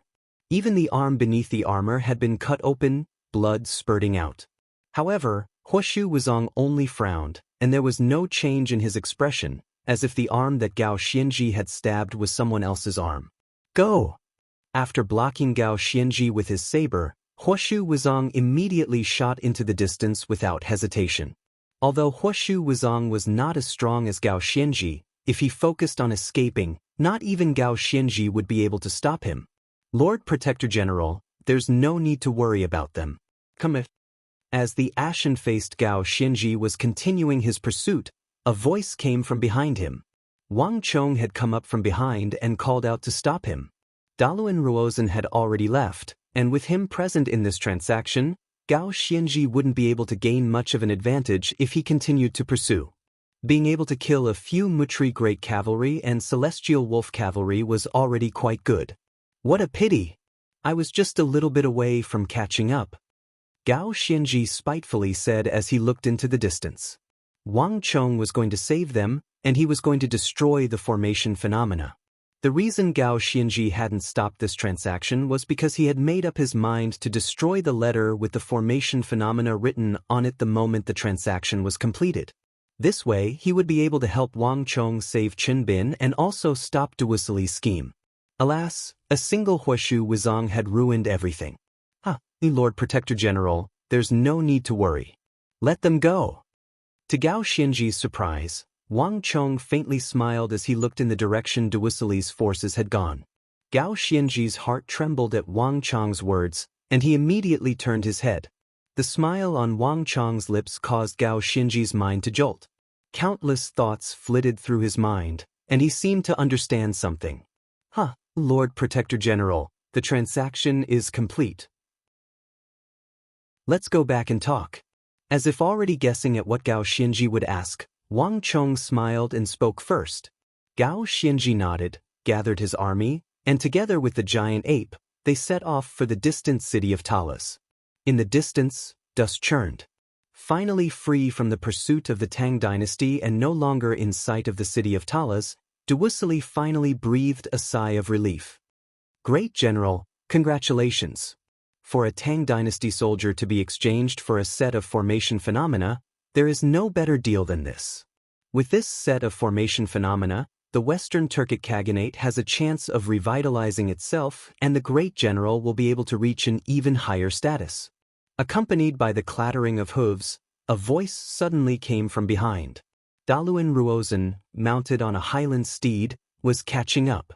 As he gazed at Duwusilly, Daluan Ruozhen gave a meaningful smile. Thump. This voice caused Duwusilly's heart to thump. Now that the enemy was gone, the people Duwusilly least wanted to see were the Uzun people. Prime Minister is too serious. I just want to use it to perfect my Celestial Wolf illusory formation. I don't have any grand ambitions. Duwusilly pretended not to understand. Our Uzun's Great Scarlet Sun formation also happens to have some flaws that require the use of formation phenomena to perfect. Why don't Great General let us take a look? Daluan Ruozhen faintly smiled, but his eyes turned sharp. Before trading with the Tang dynasty, the two sides had agreed that the Tang dynasty's formation phenomena would be given to the Uzun. But Duwusilly had gotten what he wanted, and yet he was feigning ignorance at a time like this. But Daluan Ruozhen was no easy fool. Buzz. Daluan Ruozhen's words immediately caused the mood to turn solemn. Duwusilly said nothing, and as he sat on his black steed, his body clearly stiffened. Formation phenomena. Duwusilly had exerted himself again and again, finally managing to get Wang Chong to agree. Although he had made a promise to Daluan Ruozhen and Huoshu Wuzong, he had only been forced by the circumstances. How could it be easy for Duwusilly to hand it over now? Is Great General unwilling to give it up? Daluan Ruozen's sharp eyes seemed to be able to see into Duwusili's mind. With a cold snort, Huoshu Wuzong and Duwisili next to Daluan Ruozen suddenly paled. Although the two of them did not say anything, they both placed their palms on the weapons at their waists. At that moment, their auras became extremely sharp. Duwisili, we also put in a lot of effort in this transaction. Are you thinking of burning the bridge after crossing the river and going back on your word? Dusong Mangpoj coldly said. The mood instantly tensed. Clang clang clang. All the Mutri great cavalry behind Daluan Ruozen and Huoshu Wuzong unsheathed their sabers, their blades gleaming with cold light as they aimed at Duwisili and the Western Turks. At almost the same moment, the celestial wolf cavalry grimaced and began to unsheathe their swords, aiming them at the Mutri great cavalry. Just a moment ago, the two armies had been fighting side by side, but now, they were pointing their sabers at each other. Ha! As the mood reached a fever pitch and seemed on the verge of a bloody clash, Duwisili suddenly laughed. Prime Minister and generals, what are you thinking? I, Duwisili, am not the sort of person to go back on my word. It's that crafty brat from the Tang dynasty who actually wanted to use formation phenomena to drive a wedge between us. But how could we let him do as he wished? Daluan Ruozen, these are the two pieces of paper from before. I've already read through them and memorized them. Take these two pieces of paper. Without the slightest hesitation, Duwisili took out the first two pieces of paper that Wang Chong had given him and tossed them over without even glancing at them. Let alone Huoshu Wuzong and Dusong Mangpoj, even Daluan Ruozen was a little surprised by this sudden action. Swish. Although he was alarmed, Dusong Mangpoj's arm twitched as he subconsciously caught the letter Duwisili had tossed over. As he opened the paper and glanced at its contents, Dusong Mangpoj couldn't help but widen his eyes. Although Duwisili had not allowed them to see the two pieces of paper, just from the artistic conception of the words on them, Dusong Mangpoj could tell that Duwisili had not been hiding anything. He really had given him the two original copies of Formation Phenomena. This scoundrel, even the illustrious and experienced Dusong Mangpoj, an imperial great general on par with Duwisili, found it somewhat difficult to understand what Duwisili was thinking. A moment ago, he had appeared extremely unwilling, but now he had become so straightforward. It was truly difficult to think of the two as the same person. Great General, very straightforward. We are all allies, so be at ease. Once we have read through these two pieces of paper, we will return them to Great General. As Daluan Ruozen spoke, he lightly brushed his sleeve, his expression relaxed and carefree. As he spoke, Daluan Ruozen made a slight gesture. A moment later, his saber was sheathed, and the clattering of metal rang out as the Mutri great cavalry sheathed their weapons. The extremely tense atmosphere was instantly dissolved at this moment. There's no need for that. Prime Minister can keep them. Duwisili laughed, his attitude completely different from before. Chapter 10:19. My lord, Uzen's men didn't do anything in this matter. From start to finish, it was my lord's sole effort. Isn't giving it to them too easy? Once Daluan Ruozen and Huoshu Wuzong had left, Shamshak couldn't help but say, "That's right. In the end, Uzen is still our enemy. Isn't giving them the formation phenomena just nurturing a tiger and inviting calamity?" Chechen Benba agreed. On this matter, Chechen Benba's attitude was strangely identical to Shamshak's. He truly couldn't understand why Duwisili would give the formation phenomena to Uzen's men. But both Chechen Benba and Shamshak had developed a habit of absolute obedience to Duwisili. Thus, when Daluan Ruozen was present, the two of them had said nothing. Now is not the time to fall out with Uzen. Moreover, Daluan Ruozen isn't that easy to deal with. Didn't you see? If we can't get the formation phenomena, Huoshu Wuzong and Dusong Mangpoj will immediately attack. Duwisili said. Shamshak and Chechen Benba fell silent. Huoshu Wuzong and Dusong Mangpoj were both extremely powerful great generals, and they also had the wise and resourceful Daluan Ruozen. Now truly was not the time to fall out with Uzen. Moreover, Uzen had brought far more soldiers with him. If we have to give it to them sooner or later, we might as well give it to them straight away. Duwisili indifferently said. But, Shamshak and Chekan Benba wanted to say something, but Duwusili quickly interrupted them. No buts. Do the two of you really think I'm that stupid? Would he really hand over all the formation phenomena to them so easily? Duwusili said coldly. Shamshak and Chekan Benba were stunned, but very quickly, the two of them thought of something and felt relieved. Although he did not know how Duwusili did it in such a short time, there was no doubt that Duwusili had done something to those letters. My lord is wise. At this moment, the two of them were completely convinced. Duwusili just smiled and looked in the direction where Daluan Ruozen, Huoshu Wizong, and the others left. A profound light flashed in his eyes. You have your Zhang Liang scheme, but I have my own ladder to climb over the wall. Although Daluan Ruozen had given the 3 sheets of formation phenomena to Daluan Ruozen, not even Daluan Ruozen had expected that Wang Chong had not touched a single word on the first 2 sheets. He had even given the 3rd sheet to the Tibetans without hiding anything. But in the instant that he handed it over, no one noticed that he had already tampered with it with his stellar energy, blurring a few key words on one of the volumes of formation phenomena at an extremely fast speed. Although only a few words had been changed, without these key words, the meaning of the entire formation phenomena was completely different. There was a reason why Duwusili had been so straightforward. Daluan Ruozen, I've already given you the things. If there's a problem, you can't come looking for me. Duwusili laughed darkly and quickly led the army back to the camp. Although Duwusili had done all he could to plan, not even he could have imagined that the situation would develop in a completely different direction. 10 some li away, Prime Minister, with these formation phenomena, no matter what, we can at least give an explanation to the Tsenpo. After leaving the Western Turkic camp, Huoshu Wizong solemnly handed the 3 letters containing the ultimate secrets of the formation phenomena to Daluan Ruozen, a weight lifted from his heart. Daluan Ruozen had left the royal capital's prison with tens of thousands of elite cavalry and all the Mutri great cavalry, all without the Tsenpo's consent. In the War of the Southwest, Daluan Ruozen's defeat was already a criminal, and now that he was mobilizing his own soldiers, he was even more guilty. However, with the help of something as legendary as formation phenomena, everything would be different. Although both Huoshu Huaitsong and Dusong Mangpoj appeared extremely calm in front of Duwusili, as if they didn't care too much, this was only because they were imperial great generals who had concealed their cultivation very well. How could the two of them not understand the meaning and weight of true formation phenomena? This was something that could raise the strength of the entire Uzun Empire.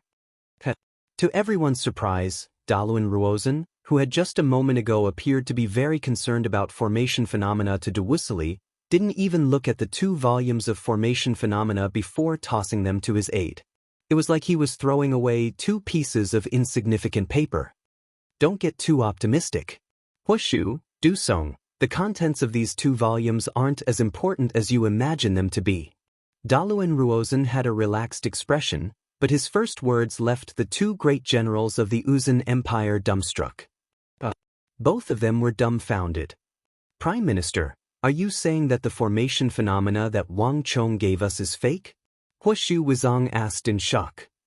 It's fake to begin with, so how could it be real? Daluan Ruozen said decisively with a wave of his sleeve. But didn't we all see the mantra from before? Just 60 of the Celestial Wolf Cavalry were able to create the illusion of formation phenomena, even though they were just beginning to learn it. This was something that no formation could achieve. If it weren't for formation phenomena, it wouldn't have this kind of power. Dusong Mangpoj also spoke up. Although he had also wondered if these 3 sheets of paper could be fake, he couldn't have been as certain as Daluan Ruozen that the formation phenomena were fake without even looking at them. That's right. All of us saw it at the time. Huoshu Wizong also agreed. Originally, Huoshu Wizong had been rather happy to have obtained the 3 authentic sheets from Duwusili, but now, all his excitement had vanished. And if these are all fake, doesn't that mean that Duwusili also got a fake? Duwusili liked to play the pig to eat the tiger, but he was only playing the pig to eat the tiger. He wasn't truly clumsy. It was very difficult to believe that Wang Chong had managed to fool 3 great generals in such a short time, and from Duwusili's reaction, It was clear that he also believed it to be real. But Daluan Ruozhen never lied. If he was certain that the formation phenomena were fake, then there was an 80 to 90% chance that it was as he said. Daluan Ruozhen only smiled. Duisili doesn't understand him, so it's normal for him to be fooled by his methods. But I understand him far too well. This isn't our first time fighting with him, and given his personality, he would never hand over something like formation phenomena to anyone. Duisili is just being wishful thinking. But those phenomena, Dusong Mengpoj still found it somewhat difficult to believe that the contents of the 3 sheets of paper were all fake. That's where he's brilliant. If I'm not wrong, the simplified version of formation phenomena that he gave me at the beginning, including the first half of the formation phenomena, are all real. He's mixing half of it with half of it. What a good trick. Although Daluan Ruozhen had been involved in this transaction, he had spent the majority of it as a bystander. In truth, he was also rather curious as to how Wang Chong had managed to fool Duisili. But even Daluan Ruozhen had to admire Wang Chong's daring. But if Prime Minister knew, why didn't he warn him? After all, we are still allies. Huashu Wizong slightly creased his brow. It's not that I didn't want to warn him, but that even if we did, it would have been useless. Daluan Ruozhen shook his head. Duisili wants the formation phenomena far too much. If we had warned him at that time, he would have thought that we had ulterior motives. Moreover, we have no evidence, so why would Duisili believe us? Daluan Ruozhen's words left Huashu Wizong and Dusong Mengpoj dumbfounded. These 2 top-class great generals of the Uzun Empire were speechless. In the end, the Uzun Empire and the Western Turks were only temporary allies, and their friendship was not that deep. How could Duisili possibly give up on this transaction because of a few words from them? Let's go. We'll talk after we return to camp. With these words, Daluan Ruozhen quickly led his men away. Wang Chong, why did you stop me from pursuing Duisili? Meanwhile, in the distant main hall of Talas, Gao Xianji, Cheng Qianli, Wang Yan, Banahan, and all the other generals of the Tang dynasty had gathered together. Before he had even warmed his seat, Gao Xianji couldn't help but ask the question on his mind. That's right. Marquis, Duisili is still our enemy.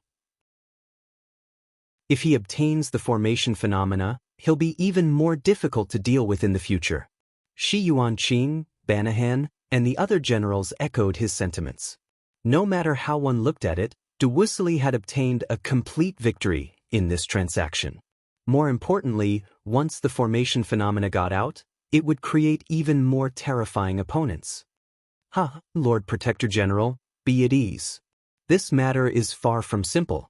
Even if Duisili gets those 3 pieces of paper, he won't be able to obtain the formation phenomena. Wang Chong faintly smiled, a confident expression on his face. Wang Chong's words instantly silenced the noisy chatter in the hall. Like a stone falling to the ground, the people in the hall froze at Wang Chong's words, and then they relaxed. So you mean that what Duisili obtained was fake? Gao Xianji said. His greatest worry in this transaction was that Wang Chong would really hand over the formation phenomena to Duisili, allowing the Western Turkic Khaganate to grow even stronger. But from what Wang Chong had said, he was probably overthinking things. The 3 pieces of paper Wang Chong had given to Duisili were probably fake. How could that be? With Daluan Ruozhen present in this transaction, deceiving Duisili is easy, but deceiving Daluan Ruozhen is much more difficult. And besides, Duisili isn't that easy to deceive. Wang Chong faintly smiled. He sat across from Gao Xianji, a long table between them. At the same time, he extended a finger and lightly tapped on the table. Chapter 1020. Wang Chong would never underestimate his opponents, much less a shrewd imperial great general like Duisili or a strategist like Daluan Ruozhen. If he had brought out a fake, Duisili would have already killed Qin Bin. Gao Xianji, Cheng Qianli, and Shi Yuanqing were left confused by Wang Chong's words. They had no idea what Wang Chong was talking about. So, Wang Chong, were those 3 pieces of paper real or fake? Gao Xianji went straight to the point with a frown. The letters were real, as was the content. It's just not what Duisili wanted. Wang Chong faintly smiled, a profound look on his face. Other than Wang Chong, no one else could explain the inside story of this transaction. The highest realm of array formations was array phenomena. However, this ancient power was not as simple as people thought. In the history of the entire continent, there was a period of time when formation phenomena were actually very common. And it was not just the Central Plains. The Western Turks and the Uzun Plateau had all had their own unique formation phenomena, all of them at the pinnacle of their power. Once one reached the level of formation phenomena, one could use the power of the world to greatly increase the power of one's soldiers, allowing them to reach an inconceivable level of power and defeat their opponents. However, due to an unforeseen event, the highest level and ultimate power of these formations had completely disappeared from the entire continent. If not for this, the Celestial Wolf Great General would not have spent so much time and still ended up empty-handed. And he would not have been like he was now. The moment he discovered the secret of formation phenomena on Wang Chong's body, he could no longer restrain himself and began to think of a way to seize it. In the post-apocalyptic world, in order to deal with the foreign invaders, many people thought of this ultimate formation power. However, this ultimate formation power, from scratch until it finally saw the light of day, had expended countless manpower and resources, taken countless detours, and created many different versions of it.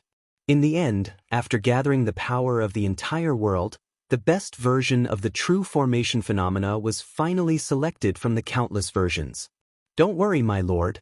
I've already arranged everything. Although the version that Duwusili had taken was real, I had made some minor changes to it. The more he cultivates and delves into it, the greater the harm it poses to him and the greater the weakening of his power.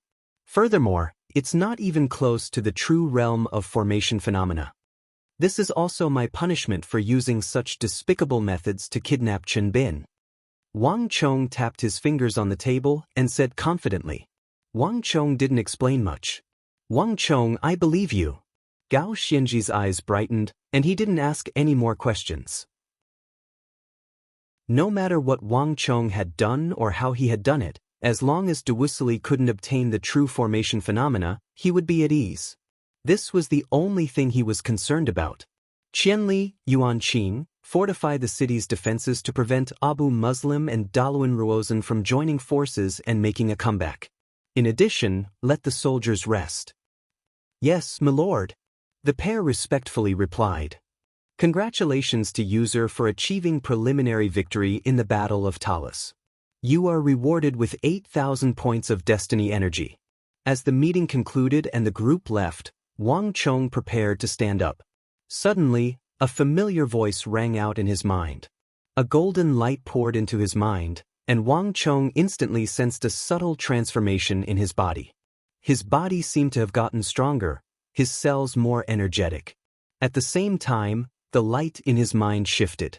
From the moment Abu Muslim had arrived at Talas to the moment Abu Muslim led the Arab army in retreat, countless sabers and swords had been flashing, mountains of corpses and seas of blood had appeared before Wang Chong's eyes, one fierce battle after another taking place at an astonishing speed.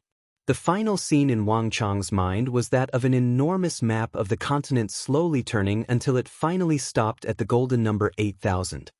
The first phase of the battle is over.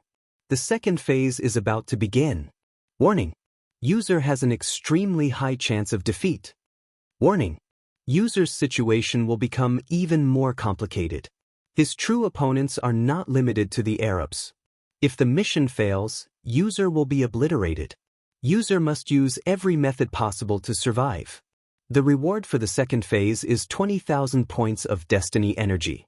If the mission fails, 80,000 points will be deducted. User has an extremely low chance of survival. Another warning. Before the Battle of Talas is won, user cannot retreat. Retreat means death.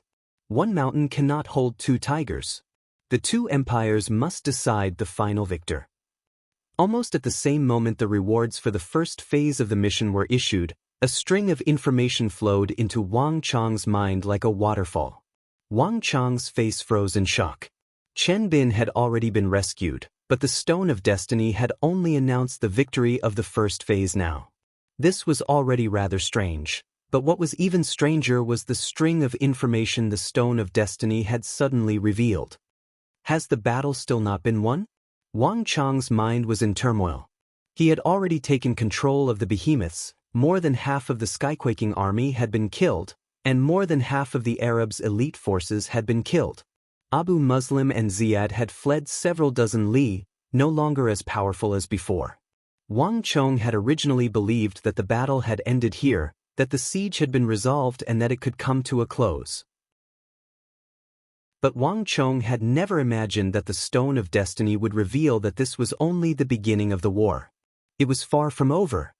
His situation will become even more complicated. His true opponents are not limited to the Arabs. What does this mean? Could it be that the Arabs have other allies?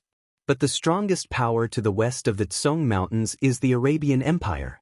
All the neighboring countries have been conquered by them, so how could they have any allies? Of all the information revealed by the Stone of Destiny, this was the most perplexing part.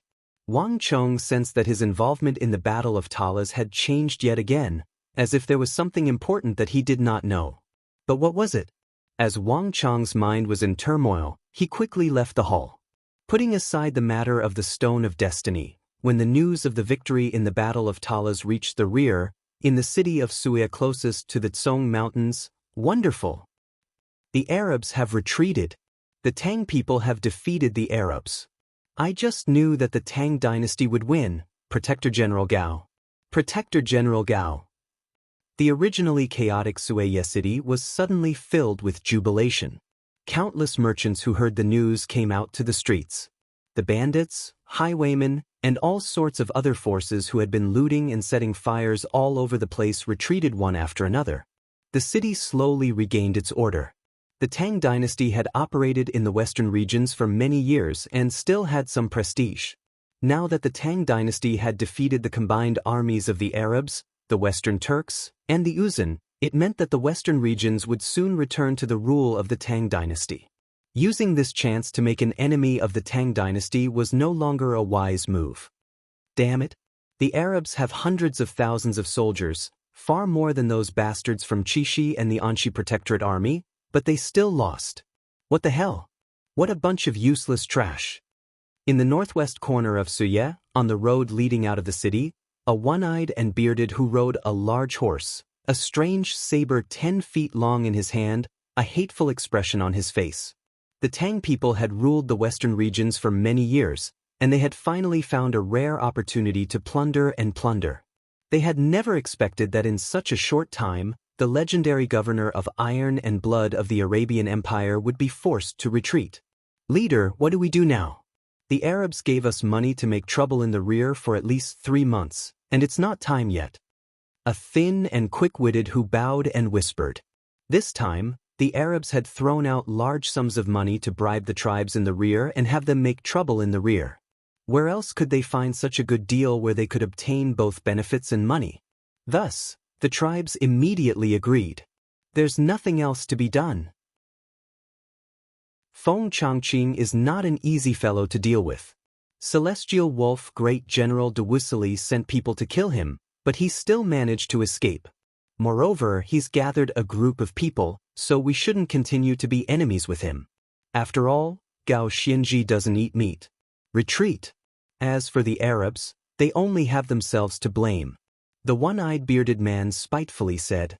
After taking one last look at the Anshi Protectorate headquarters and the banner fluttering in the air, the one-eyed man waved his hand and quickly led his group away, vanishing from Suye city.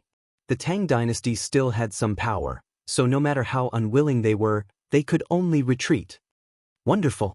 At this moment, countless buildings towered in the center of Suye, and in the very center of these buildings was a grand and majestic residence that exuded an ancient and distant aura.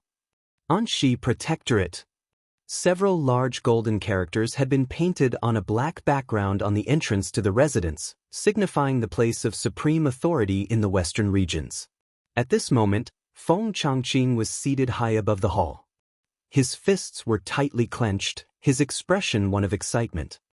Young Marquis, I just knew that you could do it. At this moment, Feng Changqing's eyes were bloodshot and his expression was one of agitation. Ever since Wang Chong had led his army through Suiye and over the Tsong Mountains toward Talas, he had been constantly paying attention to what was going on there. And now, after a long and torturous wait, Feng Changqing had finally received the news he had been waiting for. Even though Abu Muslim and the Arabs had not completely retreated, But for Feng Changqing, this stage of victory was the best news he had received so far. At the very least, the Anxi Protectorate army had gained the initiative. It was no longer trapped in the city, in a desperate situation where it could be completely wiped out at any moment. Wang Chong, thank you. Feng Changqing's heart was filled with gratitude. Chapter 1021. Flap Flap. Several hours later, an eagle flew into Qixi. All of Qixi was cheering, and the sea of people outside the Protectorate headquarters was filled with excitement. Wang Bei, Su Hanshan, and the others instantly relaxed. There had been no news of the Qixi army ever since they crossed the Tsong Mountains, but now, they could finally breathe a sigh of relief. Deliver the news to Lady Su. Su Hanshan, mounted on a Turkic warhorse taller than a man, quickly delivered the news. A horseman had already taken it and galloped into the residence. Within the Qixi Protectorate headquarters, maids nervously stood by the wooden door. Some of them were holding cups of tea, some were holding food, but all of them had worried looks on their faces. Some of them were even standing on their tiptoes, trying to see through the crack in the door, but they found nothing. Cough, cough. Fierce coughing came from within the room, causing the maids outside to grow even more worried. What do we do? Young lady hasn't come out for an entire day, and the coughing sounds even worse than last night. If something happens to young lady... The moment the coughing began, one of the maids could no longer hold back her tears, her eyes brimming with heartache. However, she did not dare to speak too loudly, lest she disturb Su Yiqin. Around them, although the other maids didn't say anything, the expressions on their faces had already revealed the worry in their hearts. In the room, there was a dressing table, a couch, and nothing else. Su Yiqin sat in front of the table, a mountain of documents piled up before her eyes. She was dressed in a thin white dress, and her face was pale and devoid of blood, but she was still focused on the documents before her. Inform the Zhang clan that the provisions sent to Talas must arrive as quickly as possible. The soldiers of the Central Plains have different habits from the people of the Western regions. Although they can eat cattle and sheep, they can't do so for long without touching rice. What happened to those 200,000 warhorses? Did the Imperial Court's Imperial Horse Supervisors send someone to take them? Did the official reply arrive? In addition, pass on my order. Use the name of the Qixi Protectorate to continue recruiting craftsmen. On the other side of Talas, Senior Zhang Shouji had taken away a large number of craftsmen, and it was still unclear how many of them had died. But in the rear, Qixi could be attacked by Uzun and the Western Turks at any time. The small steel fortresses on both sides must be reinforced. I previously issued an order to recruit inscription masters. Arrange for elite soldiers to protect them in Wushang's City of Steel. War did not only require craftsmen, but also inscriptionists. They would be needed in the future. Also, supervise the various aristocratic families to speed up the forging of weapons. Orders were passed down one after another, either orally or in writing. On the surface, Su Hanshan and Wang Bei were in charge of Qixi. But everyone was well aware that the true spiritual figure was this weak woman sitting in the Qixi Protectorate. Although she was a woman, it was precisely because of Su Yiqin's existence that Qixi could maintain its current order. She even had the strength to reinforce Feng Changqing in Anxi. But with each order, Su Yiqin's complexion grew paler and paler, her body beginning to show signs of sickness. Cough, cough. Halfway through the paperwork, Su Yiqin could no longer hold back her trembling body and began to violently cough. Young lady, although the war is tense, your health is equally important.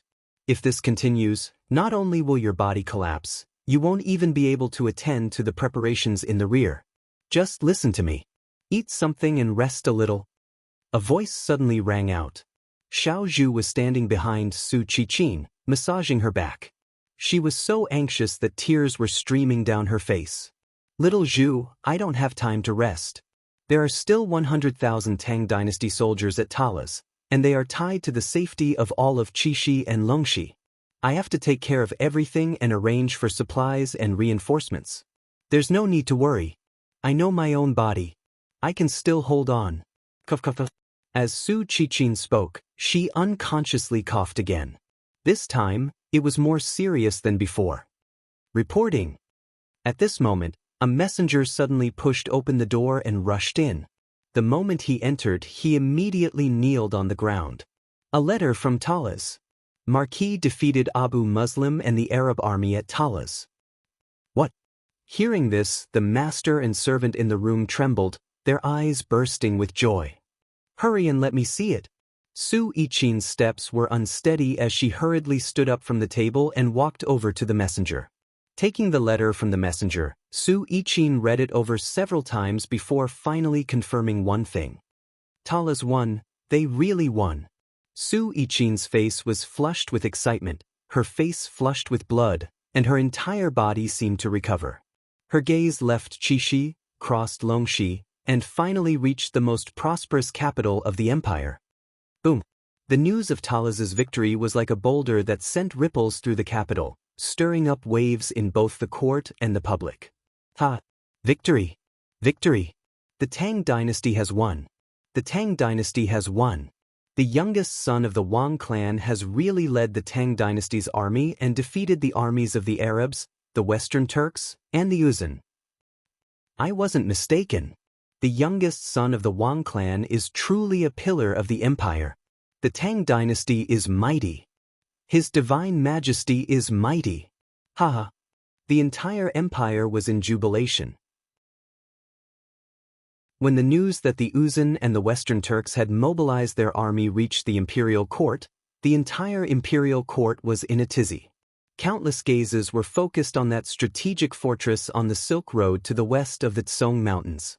2 protector generals, 2 armies, a 4-way battle.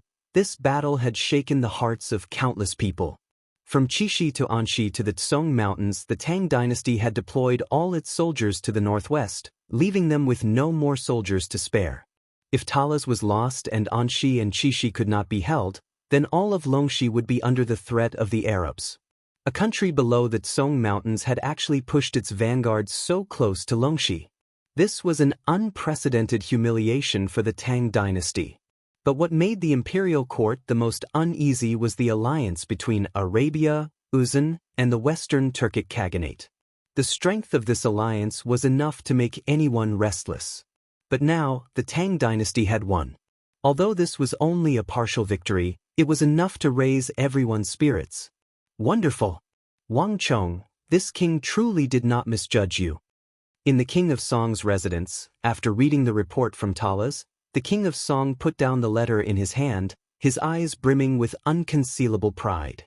The King of Song had done many things in his life, including supporting the army, supporting the border generals with all his strength, helping the Tang dynasty expand, and carrying out the strategy of defending against enemies outside the borders.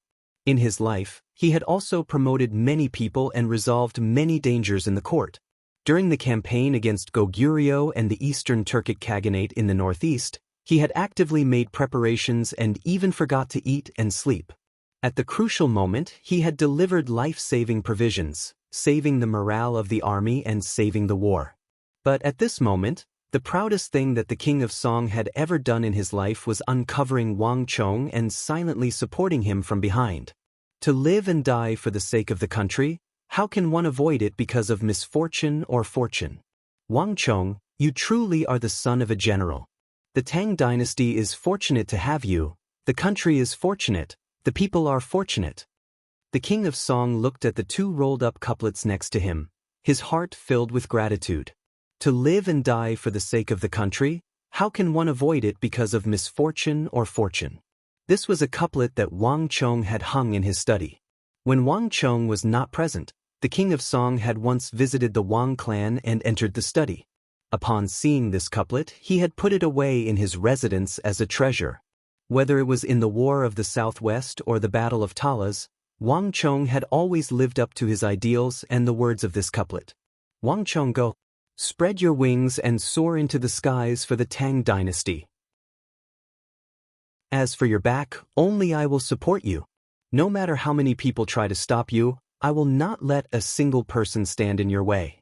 The King of Song turned his head and looked through the open window. Lightning flashed and thunder rumbled, and dark clouds gathered, a sign that a storm was coming. But the King of Song's eyes were even brighter than the lightning. Putting aside the disturbances in Anxi, Qixi, and the Tang dynasty imperial court, with the conclusion of the first major battle, the distant Talas to the west of the Tsong Mountains welcomed a rare period of peace.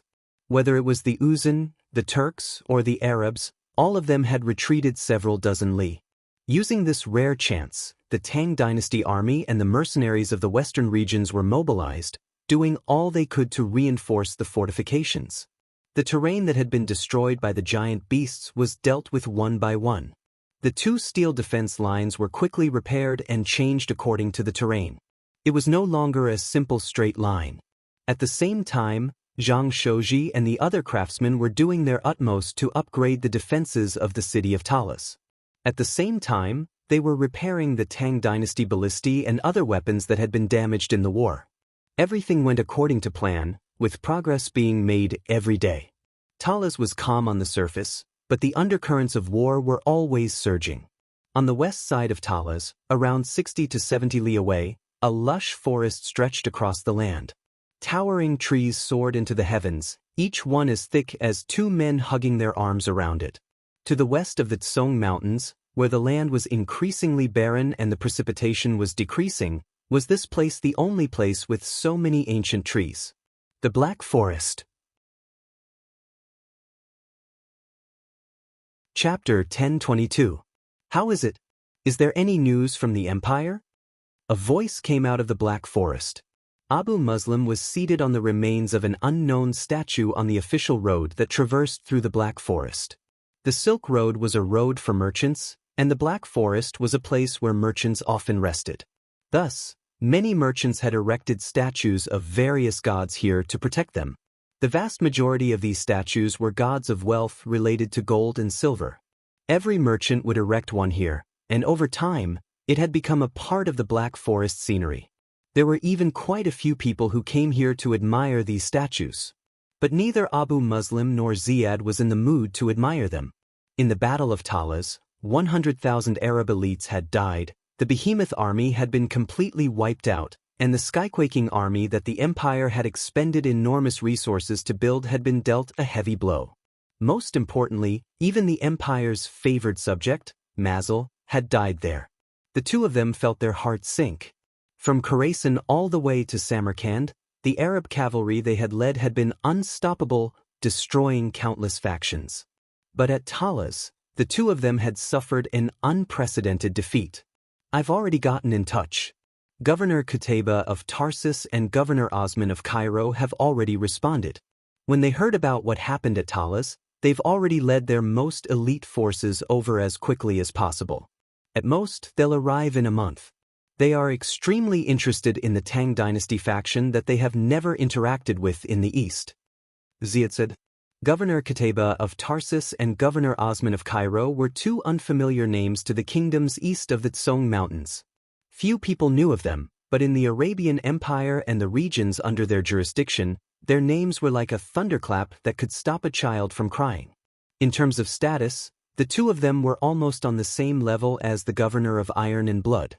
Governor Qutayba of Tarsus was even known as the governor of war. Under his command, the Arab army had advanced by leaps and bounds, crossing the Mediterranean Sea and capturing Tarsus, all the way to the Black Sea. In terms of passion for war, Qutayba was probably even more fervent than Abu Muslim. Abu Muslim enjoyed conquest, conquering different empires and people, while Qutayba enjoyed war itself. Where there was war, there was Qutayba.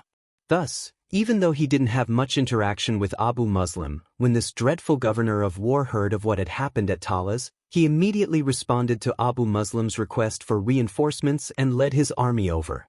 As for Governor Osman of Cairo, although his status was lower than Abu Muslim's, he was still an illustrious and famous figure in the Arabian Empire. He was extremely experienced in battle, and he had always been very good friends with Abu Muslim.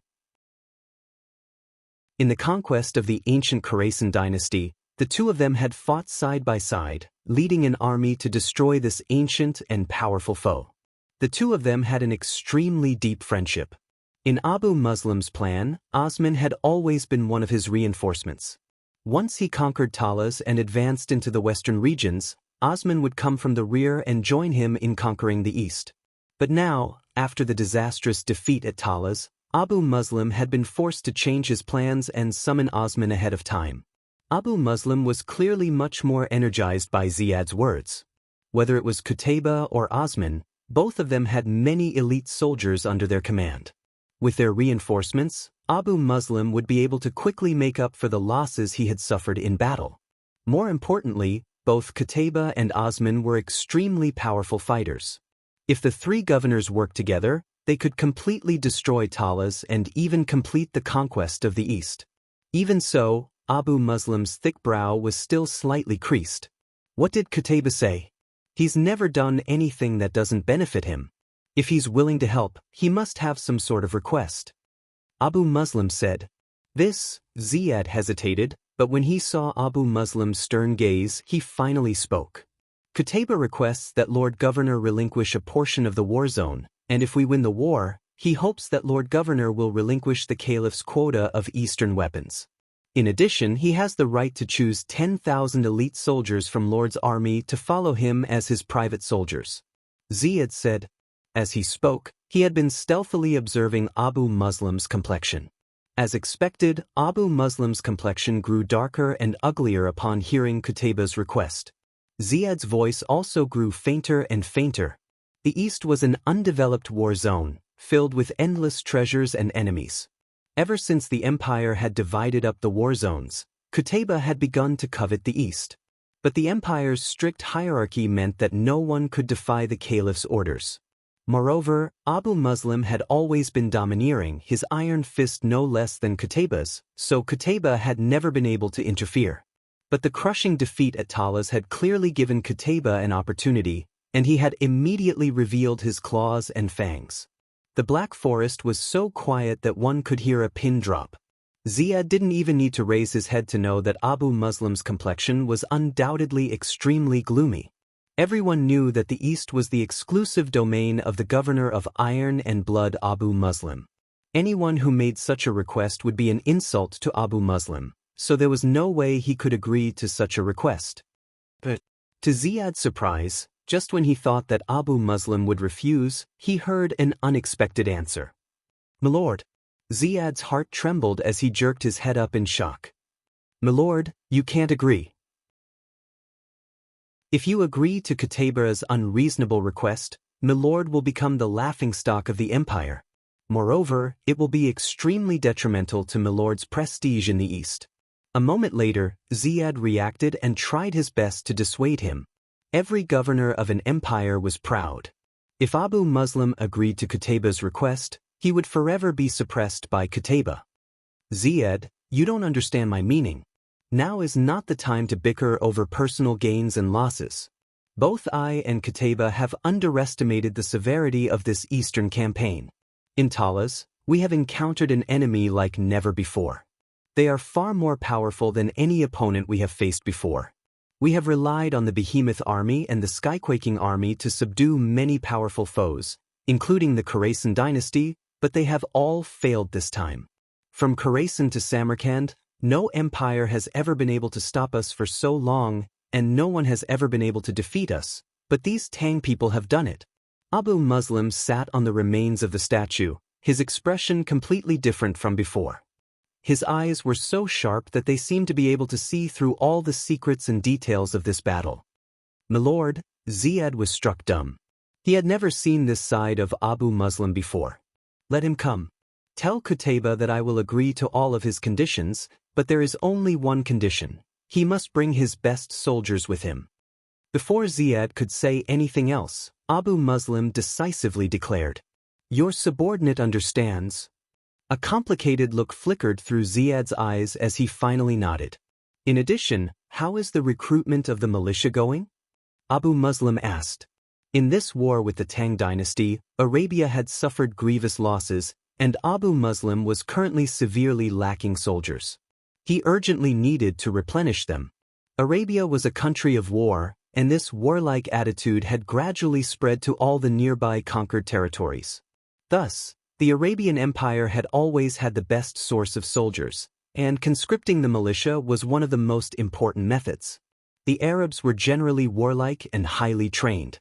As long as they were equipped with weapons, war horses, and armor, and trained in formations, they would become an excellent source of soldiers. Through this method, Abu Muslim had been able to constantly gather soldiers. In the Battle of Talas, although he had been locked in a stalemate with Gao Xinji for more than 2 months and suffered massive losses, through this method, his soldiers had not only not decreased, but increased. This was also an important reason why the Arabian Empire had been able to constantly expand and conquer so many empires and civilizations, becoming the strongest empire to the west of the Tsong Mountains. The casualties in this battle are far worse than we expected. From Khorasan to Samarkand, the militia has been severely depleted. More importantly, everyone is paying attention to the war with the Tang dynasty. The moment we lost at Talas, the news immediately spread, and many people are beginning to avoid the recruitment. We've been recruiting far fewer soldiers than before, and it will be very difficult to recruit many in such a short time, Ziyad sternly said. The side effects of the Battle of Talas were far more severe than they had imagined. It was not just a drop in soldiers and morale. Neither of them had imagined that they would even be unable to recruit any more soldiers. Abu Muslim said nothing, but his thick brows were deeply furrowed. However, your subordinate's greatest concern is not the militia and Qutayba, but Baghdad. Ziyad was deeply concerned and did not say anything else. Arabia was an empire with a strict hierarchy. The death of Mazil was even more serious than Abu Muslim's miserable defeat at Talas. For a favored subject of the caliph to be killed right under the eyes of the governor of the East was a dereliction of duty on Abu Muslim's part and a serious display of his incompetence. Based on the news from Baghdad, His Majesty was furious, and the death of Mazil had set off massive waves in Baghdad. Countless nobles, governors, and great generals were denouncing Abu Muslim. Although Mazil did not have a very good reputation in the capital, no one would jump out and make things difficult for His Majesty now that the emperor was furious. Although Mazil was unpopular, he still represented the caliph. Chapter 1023. There were already many nobles and ministers in the capital calling for Abu Muslim's death. This was not good news for Abu Muslim. No one knew what the caliph's order was, but the sword of Damocles would eventually fall. Ziyad, is there any way to find out about the high priest? Abu Muslim suddenly asked. Milord. Ziyad was stunned. He hadn't expected Abu Muslim to put aside the caliph's wrath and punishment and instead talk about the high priest. Ziyad, Mazil is the high priest's disciple, and His Majesty favors Mazil because of his relationship with the high priest. Thus, from start to finish, the most crucial factor in this matter has always been the high priest's stance. The caliph has yet to make his stance clear because the high priest has yet to make his stance clear. The behemoths being controlled by the Tang people and switching sides at the crucial moment is the greatest variable on this battlefield. Mazil's death is also heavily related to this. If we inform the high priest of this matter, perhaps he can help us survive this calamity and even obtain some additional assistance. The Eastern world is filled with far too many unknown mysteries. Talas is probably only the beginning. I have a feeling that if we want to conquer the Eastern world in the future, we will need to borrow the high priest's strength. Abu Muslim's words left Ziyad flabbergasted. Everyone knew that Abu Muslim was facing a calamity after the disastrous defeat at Talas, but no one had connected these words to the most mysterious high priest of the empire. Moreover, the high priest was a lofty, mysterious, and revered existence that no ordinary person could interact with. But if one carefully thought about it, Abu Muslim's words were not without reason. For a moment, Ziyad's mind was in turmoil, and he couldn't help but freeze. But, milord, the high priest is like a dragon whose head and tail are rarely seen. The place he appears the most is the temple. But not even the people of the temple know of his whereabouts, much less us. Moreover, His Majesty the Caliph has long ago decreed that no one is allowed to disturb the temple or the high priest. Anyone who disobeys will be executed, and even the third prince is like this, much less us. Ziyad said. Abu Muslim immediately furrowed his brow. He knew what Ziyad was talking about. Back then, the third prince had been extremely favored by the caliph, but because of his playfulness, he had mistakenly entered the holy temple. When the caliph found out, he had been executed. The position of a prince was high and lofty, and he had the right to inherit the throne. Even the nobles, ministers, and governors of various regions had to bow and pay their respects to him, not to mention other people. From then on, the entire empire knew of the caliph's determination, and no one dared to approach the temple. Moreover, there were 10,000 Arab soldiers guarding the area. After a long period of thought, Abu Muslim was forced to admit that it was almost impossible to get past the high priest. If the holy temple was only heavily guarded, Abu Muslim could still take the risk and force his way in. However, the key point was that even if he forced his way in, it would be difficult for him to see the high priest. The high priest was too mysterious. In the past 10 years, he had only shown his face 3 times. It was almost impossible to get help from the high priest. Let's put this matter aside for now. Let me ask you, how is the Mamelukes doing? Abraham said. But when he said those words, Abu Muslim's eyes clearly shone with a special light. My lord, the rebellion of the old nobles in Khorasan has been completely suppressed. From the information we have obtained, the Khorasan rebels have lost more than 300,000 soldiers. I believe that after this, they will find it very difficult to stir up any more trouble for a very long time. In addition, the Mamluks have learned of what happened at Talas. Commander Ibak has already sent a letter saying that after finishing up the work at Khorasan, he will wait in the rear for Governor Qutayba and Governor Osman's armies to arrive at Talas with them. Ibak is very interested in the Eastern Army that was able to defeat the Behemoth Army and Skyquaking Army, Ziyad sternly said. Ziyad sternly said. When he mentioned the Mamluks, Ziyad's voice clearly grew louder. In this Battle of Talas, the Mamelukes were supposed to appear in the east, and the Caliph had promised that they would assist Abu Muslim in conquering the eastern world. But because of the turmoil in the rear and the strange movements in Khorasan, the Mamelukes had been mobilized and had not arrived on the battlefield. The Mamelukes' absence was also an important factor in the defeat at the Battle of Talas. If they had received the reinforcements of the Mamelukes, perhaps everything would have been different. At the very least, the special Wuzi steel cavalry of the Tang dynasty would not have been able to gallop unhindered on the ground. However, although the Mamelukes are powerful in terms of weapons and equipment, they can't compare to the Wuzi steel cavalry of the Tang dynasty. Those weapons are far too sharp. The god armor of the Skyquaking army is the finest equipment of the empire, the crystallization of all the craftsmen of the empire, and its toughness is rarely matched. But the Wuzi steel swords of the Tang people were actually able to cut through the god armor of the Skyquaking giants. I sense that these Wuzi steel swords are the Mamelukes' greatest weakness. If we don't resolve this weakness, the Mamelukes will find it very difficult to unleash their full power, Ziyad sternly said. Ziyad sternly said. Abu Muslim said nothing, but the change in his expression was enough to tell the truth. Although the battle had been intense, both Abu Muslim and Ziyad had been paying close attention to the situation on the battlefield. Although the Skyquaking army could not compare to the giant ape, it was definitely the second most powerful force in Arabia. In their plan, the power of the Skyquaking army combined with the god armor was completely capable of destroying the Tang dynasty's army from within. But when the 5,000 Wushang cavalry charged over, everything changed. If one had not seen it with their own eyes, they would have found it very difficult to believe that the god armor, which represented the highest level of craftsmanship in the empire, could be so vulnerable to the sabers and swords of the Tang people. Take the information we've gathered and the remains of the god armor and send them to Khorasan in the rear and hand them over to Mamluk leader Ibak.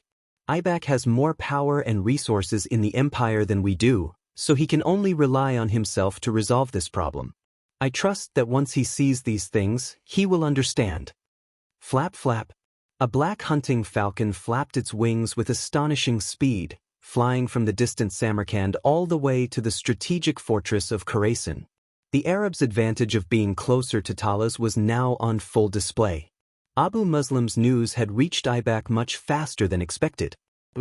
As the black hunting falcon flew over Khorasan, one could see that this strategic fortress of the east was lined with rows upon rows of fortresses, like a forest of spears pointing into the sky. From the density and grandeur of these buildings, Khorasan was clearly an economically prosperous fortress. In truth, anyone who visited Khorasan would be stunned by its grandeur and grandeur. On the Silk Road, this city was known as the Pearl of the West Coast. Countless merchants would travel along the Silk Road from the east to the west, ultimately converging at the end of the Silk Road. But at this moment, all of Khorasan was no longer as beautiful as it had been in the past. The streets were covered in piles of corpses, burned in heaps, black smoke rising into the air. The air was thick with the stench of charred corpses, but the strongest of all was the suffocating stench of blood. In many places, even the air was red, and the blood was still spreading. Flocks of vultures and crows circled in the sky above the city, then swooped down, competing with the flames for the corpses. In many places, ownerless camels and ostriches wandered about. Khorasan, this pearl at the end of the Silk Road, had just experienced a gruesome massacre. Although the uprising had been suppressed, it would take a very long time to clean up the mess. In the center of Khorasan, a large banner had been raised atop a large white stone building. A black crescent moon was fluttering upon this banner, exuding an aura of extreme cruelty and somberness. Anyone who saw it would feel their heart palpitate in fear. Mamelukes. There was no one in the Arabian Empire who did not know of this banner and its name. Slaughter is eternal, conquest is king. This was the motto of the Mamluks. At this moment, countless Mamelukes were standing around the white square stone building. These Mamelukes were all tall and muscular, their skin dark and their bulging muscles gleaming with a cold light, as if they were made of steel. Their bodies were tense and brimming with explosive strength, like cheetahs ready to fight at any moment. Most frightening of all was the black armor they wore. The marks of swords and sabers were so dense that one could tell that these Mamelukes had experienced countless bitter battles. The thick blood had even dyed their black armor a dark red, fusing with the thick killing intent exuded by the Mamelukes. These warriors who were born to kill were like demons from hell. They were not like warriors of the human world at all. And their callous and emotionless eyes were enough to make anyone who saw them feel as if they had been plunged into an icy cavern. Boom! A ferocious hound passed by the corner of the street about 20 feet away from him. Suddenly, the hound seemed to sense something. Its body trembled and it let out a low whimper. Tucking its tail between its legs, it began to flee in fright. These were the illustrious Mamelukes of the Arabian Empire. At the place where they appeared, even the bugs underground were silent, and the surroundings were deathly silent. Chapter 1024. The Mamelukes were not guards, and they would never stand guard for others. They were born to kill. The only person who could command the protection of so many Mamelukes was the highest commander of the army, Ibak. The Eastern world actually has an army like this. Putting down Abu Muslim's letter, Ibak slightly frowned. As an army born for war, the Mamelukes were sent to cruel military camps to be groomed from a young age. Hundreds of Mamluk youths would fight in these training camps, and only the last one standing would become a Mamluk.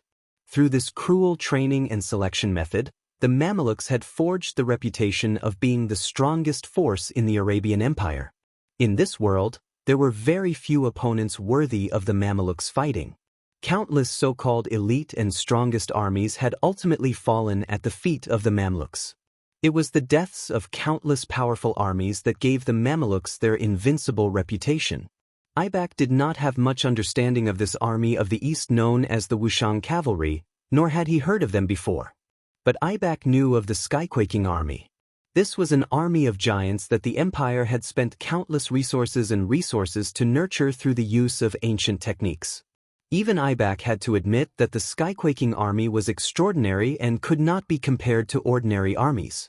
And this army of the East had been able to cut through the god armor of the skyquaking army as easily as cutting through melons. This alone was enough for Ibak to treat them with a serious attitude. The Mamelukes had never feared formidable opponents, but the weapons that Abu Muslim had mentioned that could cut through the armor of the skyquaking army made him feel a deep apprehension. If what Abu Muslim had said was true, that these weapons could cut through the armor of the skyquaking army, then they could undoubtedly pose a threat to the Mamelukes as well. Based on what Abu Muslim says, only armor forged from meteoric metal can block this weapon, but meteoric metal is extremely rare. Where can I find enough to equip an entire army? Wang Chong asked. Ibak slightly frowned, a pensive look on his face. The Mamelukes had never lacked the courage to fight, but they were no fools. Even Ibak had to take the governor of Iron and Blood's words seriously. Ibak suddenly found this situation rather troublesome. Report. As he was thinking, a hurried voice interrupted Ibak's thoughts. Bastard! Didn't I tell you not to disturb me at this time? Have the remnants of Khorasan rebelled? Ibak harshly said. Khorasan revolted, leaving rivers of blood and mountains of corpses in the city. The Mamelukes had once more displayed their cruel methods of suppression. It would take a long time to bury 300,000 corpses. But Ibak had always pursued the principle of eliminating all evil. Now that he had discovered that the old nobles of Khorasan had revolted, he would pull out the radish and bring out the mud. Whether they were intentional or not, whether they were commoners or nobles, whether they were involved or not, as long as they had anything to do with the rebels, they would be exterminated, including their families and relatives. 300,000 deaths was only the beginning for Ibak.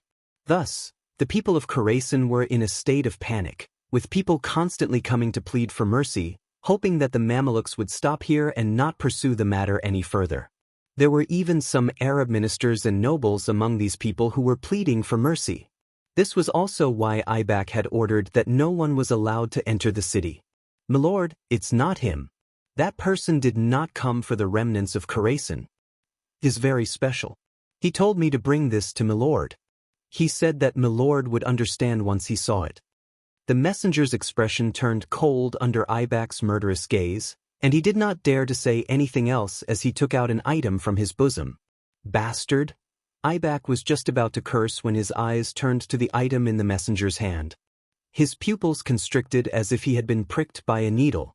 This was an ancient bronze token, its surface stained with blood. It gave off the feeling that it had experienced countless battles and had many stories to tell. But what truly attracted Ibak's attention was not this token, but the golden red sun symbol on the token. The token of the founder. Ibak's body trembled in shock. This bronze token was very similar to the token of the Mamelukes that Ibak wielded. The only difference was that Ibak's token had a black crescent moon symbol, while this bronze token had a golden red sun symbol. But even though they were different, any soldier of the Mamelukes would recognize this token. This was because this was the token of the founder of the Mamluks, Qus, from several hundred years ago. It was the earliest token of the Mamluks. In the Mamelukes and all of Arabia, Qus had enjoyed a resounding reputation. Even now, he was a role model for countless people and was praised as a mighty hero of Arabia. His status was unshakable. There were many legends about why Qus had founded the Mamluks. But among all these legends, there was one that was the most widely accepted and believed. It was said that Qus had originally been a mercenary of the Arabian Empire, but after his defeat in battle, he was thrown into prison and became a slave. Through a series of coincidences, he caught the attention of a certain person and was taken out of prison. This person gave him a new identity and a formation, the one used by the Mamluks. It was rumored that Qus had been assisted by that person in establishing the first generation of the Mamluks. Out of gratitude, Qus had forged a token. The golden red sun on the token was the agreement between Qus and that person, and this token became the token of the Mameluk's first generation. But not long after this token appeared, it vanished. No one knew where it had gone. Ibak had not expected to see this token at a time like this. Where is that person? Ibak's expression flickered as he suddenly asked. In the courtyard in the back. The messenger lowered his head and sternly said. Ibak's curiosity was piqued, and he temporarily pushed the matter of Talas to the back of his mind as he hurried toward the rear courtyard. In the courtyard behind the White Fortress, Ibak saw the person the messenger had spoken of. This person was thin and extremely tall, and he was dressed in a black robe that draped down to the ground, giving him an extremely mysterious appearance. Behind him, there were huge carriages that were several times larger than ordinary carriages. The wheels of the carriages were as tall as a person, and they were all wrapped in black cloth from top to bottom. At a rough glance, there were 17 or 18 of these carriages, some of which were even parked outside the courtyard. Just who are you people? Why do you have the Mameluk's first-generation token? Ibak coldly said, a hint of wariness in his eyes. These people had appeared far too abruptly, and Qutuz's token had always been one of the greatest mysteries in history. Although Qutuz had left behind a decree stating that anyone with this token could command the entire Mamluk army and fulfill an agreement in his place, Ibak did not dare to relax his guard until he understood the identity and background of these people. My lord, there is no need to be nervous. It's fine if you are suspicious of us, but surely you don't even recognize this? The tall and thin man in black faintly smiled as he rolled up his sleeve, revealing a string of tadpole-like black divine characters on his wrist. These divine characters were like a bracelet that wrapped around his wrist, and in the very center was the image of a golden eye. The divine temple. Ibak's mind trembled and he lowered his head, his mind in great waves. In the entire empire, the divine hall had the supreme power, representing the gods in heaven and the caliph of the empire. They would not easily appear outside the imperial capital of Baghdad, nor would they easily contact outsiders. Ibak had never imagined that he would meet a priest of the divine temple in a place like Khorasan. So it was venerable priest. Ibak was rash. What orders does venerable priest have for coming here? Ibak respectfully said. It's not that I have any orders, but that the high priest has ordered me to deliver a gift to Milord upon learning that Milord has encountered some difficulties. In addition, that Mameluk's first-generation token is also the high priest's, not mine. The tall and thin man in black grinned. What? Ibak's body trembled, his eyes going wide as he raised his head. The high priest was the owner of the Mameluk's first-generation token. Countless thoughts flew through Ibak's mind. He suddenly recalled Qutuz's last words. Could it be that the mysterious person who had helped Qutuz establish the Mamluk army was actually the high priest? This was far too shocking. But even so, Ibak's mind was filled with an even deeper doubt. The high priest was a lofty existence in the empire. No one could compare to him, and no one dared to offend him. Although Ibak was the commander of the Mamluk army, he was still insignificant compared to the high priest. Ibak had never had the chance to meet the high priest, and the two of them had never had any contact. Ibak truly did not understand why the high priest would send someone at a time like this, and why he had even brought a gift. Venerable priest, what sort of gift has the high priest sent? Did the high priest say anything else? Lord Ibak, there is no need to ask. You will understand once you see. As the tall and thin man in black spoke, he gestured towards the back. Beside the carriage, a man with a sturdy figure and bulging muscles pulled forcefully, and the huge black cloth on the carriage was torn off. In a flash, countless soldiers looked over, and Ibak had an extremely focused expression on his face. This is... Even though Ibak had mentally prepared himself, he still couldn't help but tremble at the sight of what was on the carriage, his mouth wide open in shock. Under the blazing sun of Khorasan, Ibak was shocked to see that the carriage that had been stripped of its black cloth was carrying a mottled and bumpy metal ball that was more than 3 men tall. Chapter 1025. A Star from Outer Space. On the carriage at the very front was a massive and intact star from outer space. This was the first time Ibak had seen such a well-preserved star from outer space. The vast majority of stars from outer space would fiercely burn as they fell.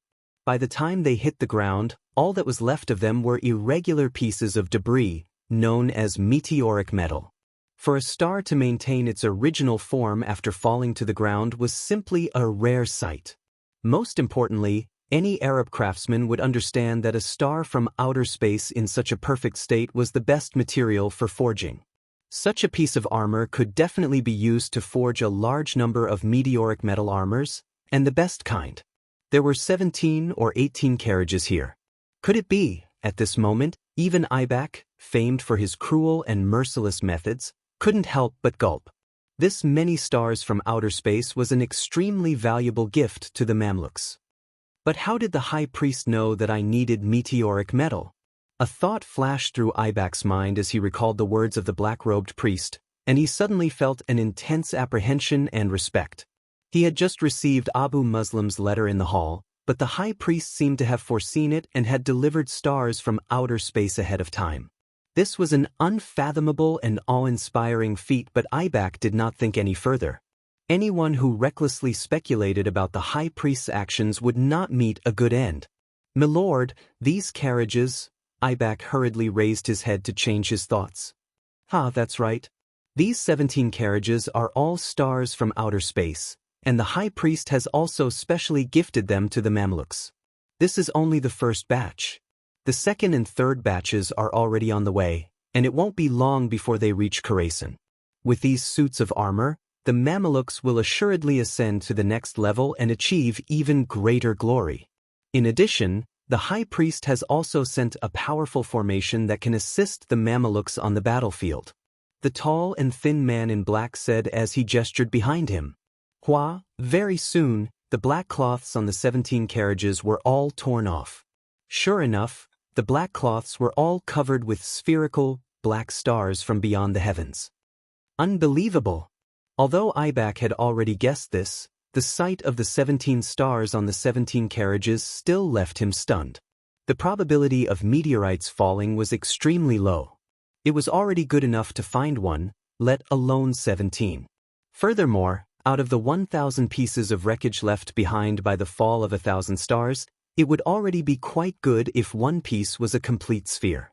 However, there were 17 of them. Such a phenomenon was beyond common sense. Other than the high priest, no one else could have done it. What request does the high priest have? Ibak asked. One would not visit a temple for no reason, and he had never met the high priest before. Not only had the high priest given him a cosmic star and a formation, Ibak did not believe that the high priest would not have any conditions. My lord is wise. As expected, the tall and thin priest chuckled. Lord Ibak can take all of these things, but the high priest has a request, and this request does not conflict with milord's objective. A young commander has appeared at Talas and is the high priest's target. He hopes that Lord Ibak can take his head and deliver it to the divine temple. Ibak was at first dazed, then enlightened, and finally relieved. Please tell the high priest that Ibak swears to the death to fulfill the high priest's wish. The crushing defeat at Talas had been like a boulder crashing into the Arabian Empire, sending waves through the empire. With the high priest's intervention, the entire war began to take a confusing turn. But one thing was certain, the first defeat had not only failed to break the will of this warring kingdom, it had only stimulated this massive empire to the west of the Tsong Mountains. Countless soldiers gathered at Khorasan, then charged into Samarkand and the Black Forest. The air was thick with the scent of war. At the same time, to the east of Talas, 60-some li away, the atmosphere was much more peaceful. The first battle was over. Whether it was the Tang dynasty, Arabia, Uzan, or the Western Turks, all four sides had suffered grievous losses and needed some breathing room to recover from the wounds of war. While the Tang dynasty was strengthening its defenses, Daluan Ruozan and the Duwisili were also welcoming their own era of peace. Voila! An Arabian hunting falcon flew down from the sky and into Daluan Ruozan's tent. What did Abu Muslim say? Daluan Ruozan was seated in front of a low square table, his head not even raised as he examined the map of the continent. This is the 17th time Abu Muslim has written to me. On the other side, Huoshu Huizong had a long saber at his waist. He had taken the letter from the hunting falcon, glanced at it, and then closed it. This letter is the same as last time. He hopes that we can hold the east and cut off Wang Chang's retreat. It seems that Abu Muslim still has a lot of distrust for us. We watched from the sidelines in the last battle, so Abu Muslim naturally has an opinion of us. It's already very gracious of him not to curse us in his letter. Daluan Ruozan faintly smiled, unconcerned. He lowered his head and continued to study the map of the continent. But this can't be blamed on us. Before the third wave, Abu Muslim didn't even send out his own soldiers, so how could we? Moreover, we did our best the day before and suffered even more casualties than they did. As for later on, the Arabs won. Who could have imagined that they would be reversed so quickly? At the time, the Tang dynasty had 4 behemoths, and if we charged forward, we would only be throwing our lives away. How can we be blamed for this? Huashu Wuzong said. There had been far too many accidents in this battle. Whether it was Huashu Huaitsong or Daluan Ruozan, neither of them wanted to see this development. Daluan Ruozan couldn't help but give a deep sigh at Huashu Wuzong's words. In truth, Abu Muslim's words aren't wrong. I truly did miscalculate this time. That person's division of the battlefield was still effective in the end. All of this was an accident for us, but it was inevitable for that person. Daluan Ruozan said. If not for Wang Chang's 2 steel defense lines, the Uzun army and the Western Turkic army would have long ago joined up with the Arabs and surrounded the Tang people. There would have been no situation like in the last battle where one side had attacked and the other side had remained uninvolved. Wang Chang's division of the battlefield had not been effective at the time, but no one could ignore its effects. Send a letter to Abu Muslim. Be more polite in your wording. Tell him that no matter what, our Uzun and the Western Turks will defend the eastern defense line to the death and not let the Tang people leave. This, okay? Huashu Wuzong hesitated for a moment before finally nodding. That's right, how is Duwusili doing? Daluan Ruozan suddenly thought of something and asked. With these words, the mood in the tent instantly relaxed, and a rare smile appeared on Huashu Huaitsong's lips. Duwusili has already become completely infatuated with formation phenomena. Ever since that day, he began to cultivate with all his might, hoping to bring the celestial wolf illusory formation to its highest level. Huashu Wuzong faintly smiled. Although he had still not found any flaws in the formation phenomena technique he had traded with Wang Chong, all the top-class commanders on the Uzun side knew that it was a fake. Thus, even if they obtained it, no one would examine it, much less cultivate it. Everything was calm and peaceful. But the Western Turks, their ally, were different. A mere 20 li away, the Western Turkic camp was abuzz with activity, countless soldiers loudly shouting and sweating as they galloped back and forth. This was a completely different world from the Uzun. Once he realizes that something's wrong, Duwusili will stop. Daluan Ruozan gently chuckled. I really can't understand it. Duwusili is a renowned general of the world, one of the strongest great generals. How could he not notice such a simple trick? Huashu Wuzong shook his head. There was not a single great general in the world who did not possess a vast breadth of vision and experience. Considering that Duwusili was one of the most outstanding of them all, it was even more incomprehensible. Men can make mistakes and horses can stumble. Even if Duwusili is an imperial great general, it's not as if he has never made a mistake. In the end, he's still an ally. Send someone to give him a reminder. In addition, send someone to observe the Western Turks and see what they're up to. Daluan Ruozan chuckled. To tell the truth, Daluan Ruozan was rather curious as to what they had managed to do with a fake formation phenomena technique that they were still enjoying and showing no signs of stopping.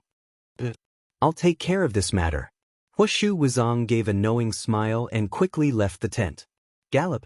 A few moments later, a horseman galloped out of the Uzun camp, following the official road to the east. Around 20 li later, after crossing a hill, he arrived at the Western Turkic camp. Boom! Before he had even gotten close, he could hear a peal of thunder in the distance. Puzzled, the cavalryman subconsciously raised his head to take a look, only to see that the sky was clear and boundless. There didn't seem to be any lightning. What's going on here? The horseman's heart trembled as he subconsciously pulled on the reins and slowed down, his mind filled with confusion. Did I hear wrong? As this thought flitted through his mind, the Uzun horseman came back to his senses and galloped toward the hill. Chapter 10:26. Ha! Before he could clearly see the situation in front of him, he heard an earth-shattering roar. That voice was like a landslide or tsunami, as if thousands of people were roaring together with all their might. The cavalryman's heart skipped a beat as he subconsciously raised his head and looked over. The land several dozen li in front of him was flat, and on this land, tens of thousands of Western Turkic cavalry had formed a long vortex of steel, charging back and forth. As they yelled, they changed their formation, all of them merging into the mass. Around them, countless wolves surrounded them, howling and running. When all the men and wolves ran together, a huge aura burst out from their bodies like a tide, rushing straight into the sky. This powerful energy was so tangible that it was like a giant hand gripping the air, twisting and blurring it. From the high hills, it was impossible to see what was going on the other side. How could this be? The horseman's mind was stunned by this sight. Not long ago, when he had come here to take a look, there had been nothing like this. Tens of thousands of Western Turks were galloping across the land, their backs drenched in sweat, all of them acting like idiots. And on this scouting mission, he had never been told that he would see such a sight. Just what happened? How could they have gotten so strong in such a short time? The horseman's eyes were filled with disbelief. Everyone on both sides of the Uzun and the Western Turks knew about the formation phenomena. After all, thousands of Celestial Wolf Cavalry and Mutri Great Cavalry had been watching the transaction. Although the Western Turks were excited, the Uzun camp had a completely different reaction. Privately, many of them speculated that the formation phenomena were most likely fake. The reason was simple: the Prime Minister's camp was far too calm. Although Uzun had also obtained the formation phenomena, the Prime Minister had made no attempt to publicize it, much less cultivate it. If it was real, this was simply impossible. But this was only the beginning. Looking up through the distorted space above the Western Turkic army, the horsemen saw an even more astonishing sight than they had ever seen. Above the Western Turkic cavalry, more than 1,000 meters above the ground, endless clouds were gathering from all directions. These thick clouds surged like pythons, blocking out the sunlight and casting a thick shadow over the ground. Not only that, but the horseman looked up and saw flashes of lightning in the depths of the clouds. These bolts of lightning were like silver snakes shuttling and exploding. The explosion he heard earlier was caused by these lightning bolts. These bolts of lightning were constantly changing, and they seemed to be resonating with the Turkic cavalry moving down below formation. Formation phenomena. The cavalryman's mouth was agape. He was completely dumbfounded, as if he had been struck by lightning. He had once inadvertently overheard one of his officers say that the Western Turks were too greedy and did not even know if something was real or fake. If they immediately began to cultivate it, it was very likely that they would be harmed.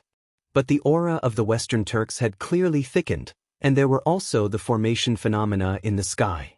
What was going on? What he had heard and what he had seen were completely different. There's a problem.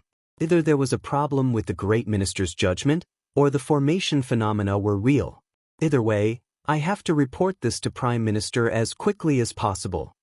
With no time to think, the horseman urged his horse around and galloped back in the direction he had come from. What?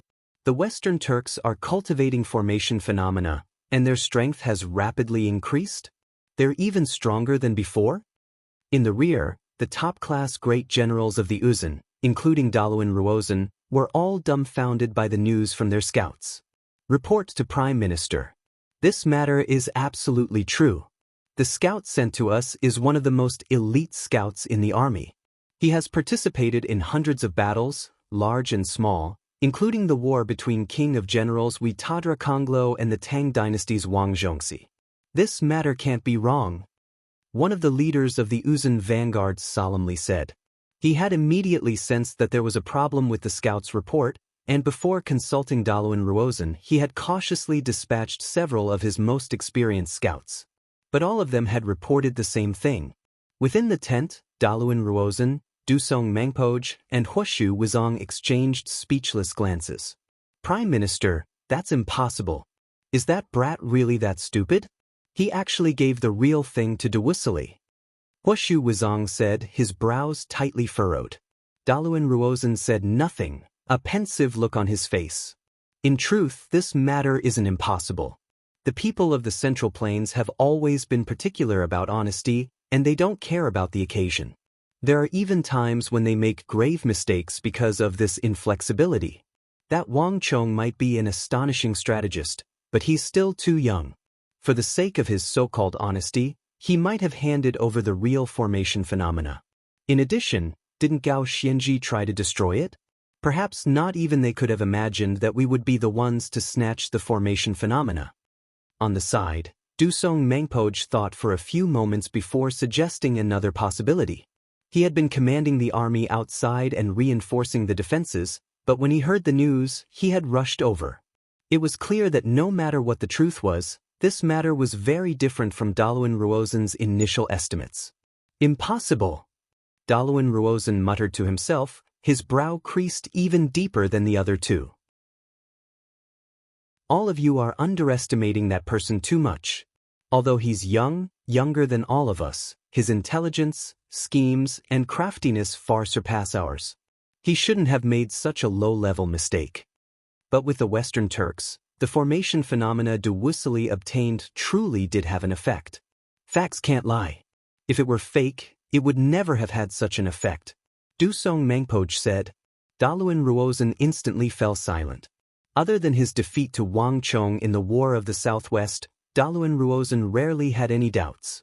But in this matter, Daluan Ruozan was forced to admit that there was a problem with his judgment. Let's go and take a look. On the outermost perimeter of the Western Turkic camp, Daluan Ruozan, Huoshu Wizong, Dusong Mangpoj, Huaba Senji, and a few other Uzun commanders had gathered together and were looking into the distance. The twisting space beneath the clear skies and the roiling thunderclouds that had appeared out of nowhere left all of them speechless. Even Daluan Ruozan was somewhat unsure of what to do. Prime Minister. Huaba Senji's name instantly focused everyone's eyes on Daluan Ruozan. Although no one said anything, their meaning was clear. The facts were right before their eyes. Dewusili had obtained those letters from Wang Chong, had truly cultivated the formation phenomena, and had even strengthened the celestial wolf cavalry. If all of this was fake, then nothing in the world was real. At this time, even Huoshu Wizong, who had always followed Daluan Ruozan and had absolute faith in his decisions, was speechless. But in the end, Huoshu Wizong still decided to say a few words on Daluan Ruozan's behalf. This matter needs to be considered at length. I believe that the great minister's judgment will not be wrong. Huoshu Wizong said. Huoshu, there's no need to explain for me. Daluan Ruozan bitterly smiled. The facts are right before our eyes. Dewusili truly has benefited from this. It's no wonder that the Western Turks are doing their utmost to train day and night. Perhaps we were wrong about Dewusili from the start. He did not do this without reason. Prime Minister, do we also need to train? Huaba Senji asked, clearly tempted. The letters recording the formation phenomena were in Daluan Ruozan's hands. If they were fake, Huaba Senji wouldn't have even glanced at them.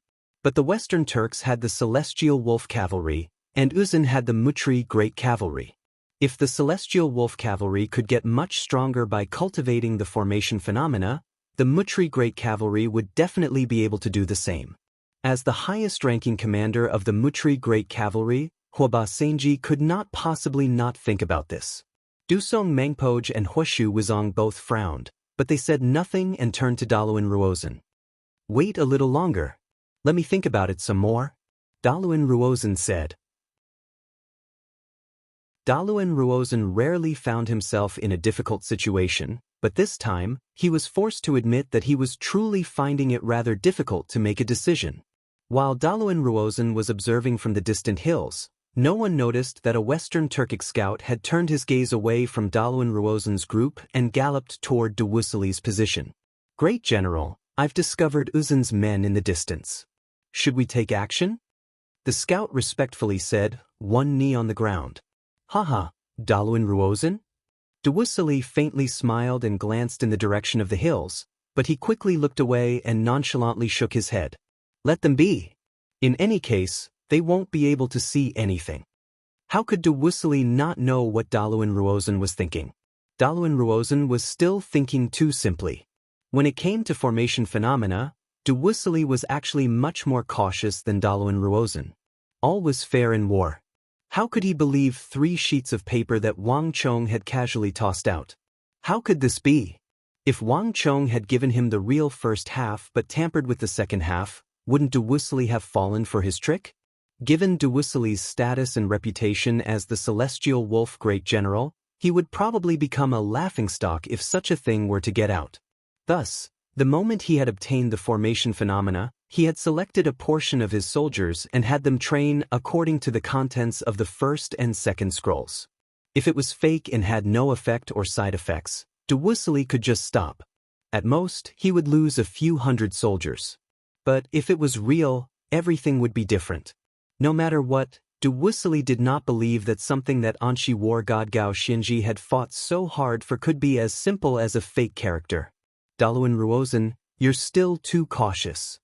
Duwusili faintly smiled, a sharp light in his eyes. Chapter 1027. How are Shamshak and Chechen Benba? Have all the soldiers been checked? Have they found anything strange? I want to know every detail. If they feel the slightest discomfort, report it to me immediately. Duwusili quickly put the matter of Daluin Ruozin to the back of his mind. He stared at the leader of his guards, his eyes stern and cautious. Reporting to Great General, we've carefully checked 5 or 6 times, and every soldier has been checked.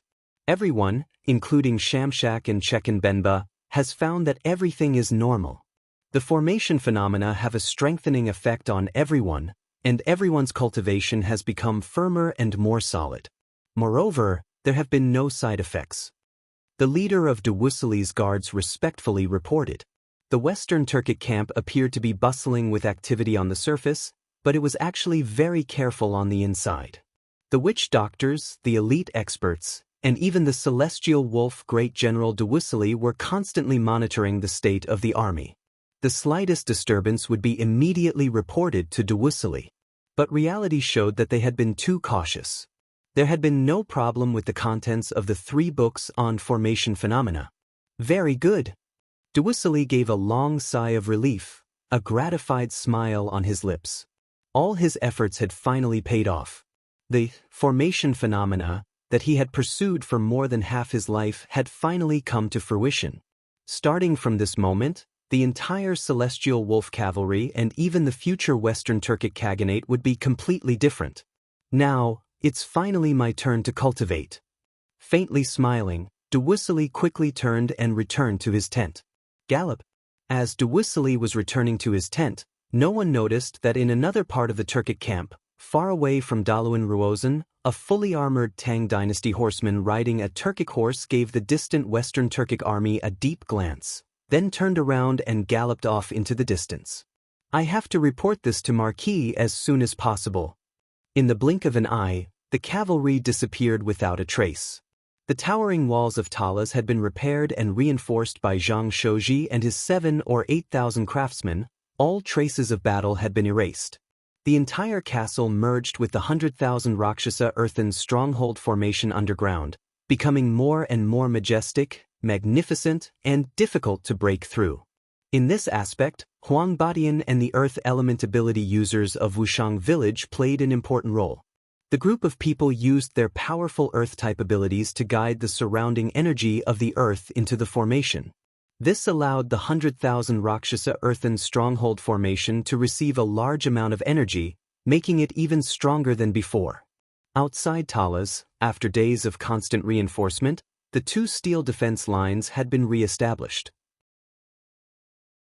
In addition, having learned from the previous lesson, Zhang Shouji had added many sharp spikes to the steel walls, making them even more difficult to break through. At the same time, Zhang Shouji had the craftsmen pour a large amount of molten iron into the base of the steel walls. When the molten iron hardened into steel, it made the base even heavier and more difficult to move. The tens of thousands of Tang Dynasty soldiers trained day and night between the two steel defense lines, ready to fight at any moment. But at this moment, Wang Chong was not within the steel walls. Far away in another direction, Wang Chong was squatting on a massive boulder, motionless. "It seems like this is the end," Wang Chong muttered to himself as he looked forward. The wilderness was quiet, and there were only bursts of heavy and muddy breathing that sounded like thunder. Across from Wang Chong, a massive creature lay motionless on the ground. If one had not seen it with their own eyes, they would have found it very difficult to believe that this was that savage and domineering giant ape of boundless strength. The giant ape's eyelids were drooping, and its scarlet eyes were devoid of their previous savagery and cruelty. Instead, they seemed to be a little listless. That mountainous body also seemed to have lost all of its strength. It crawled on the ground, faintly revealing a trace of fatigue. More importantly, the giant ape's majestic life force had become much dimmer. It was like a candle in the wind, about to be extinguished at any time.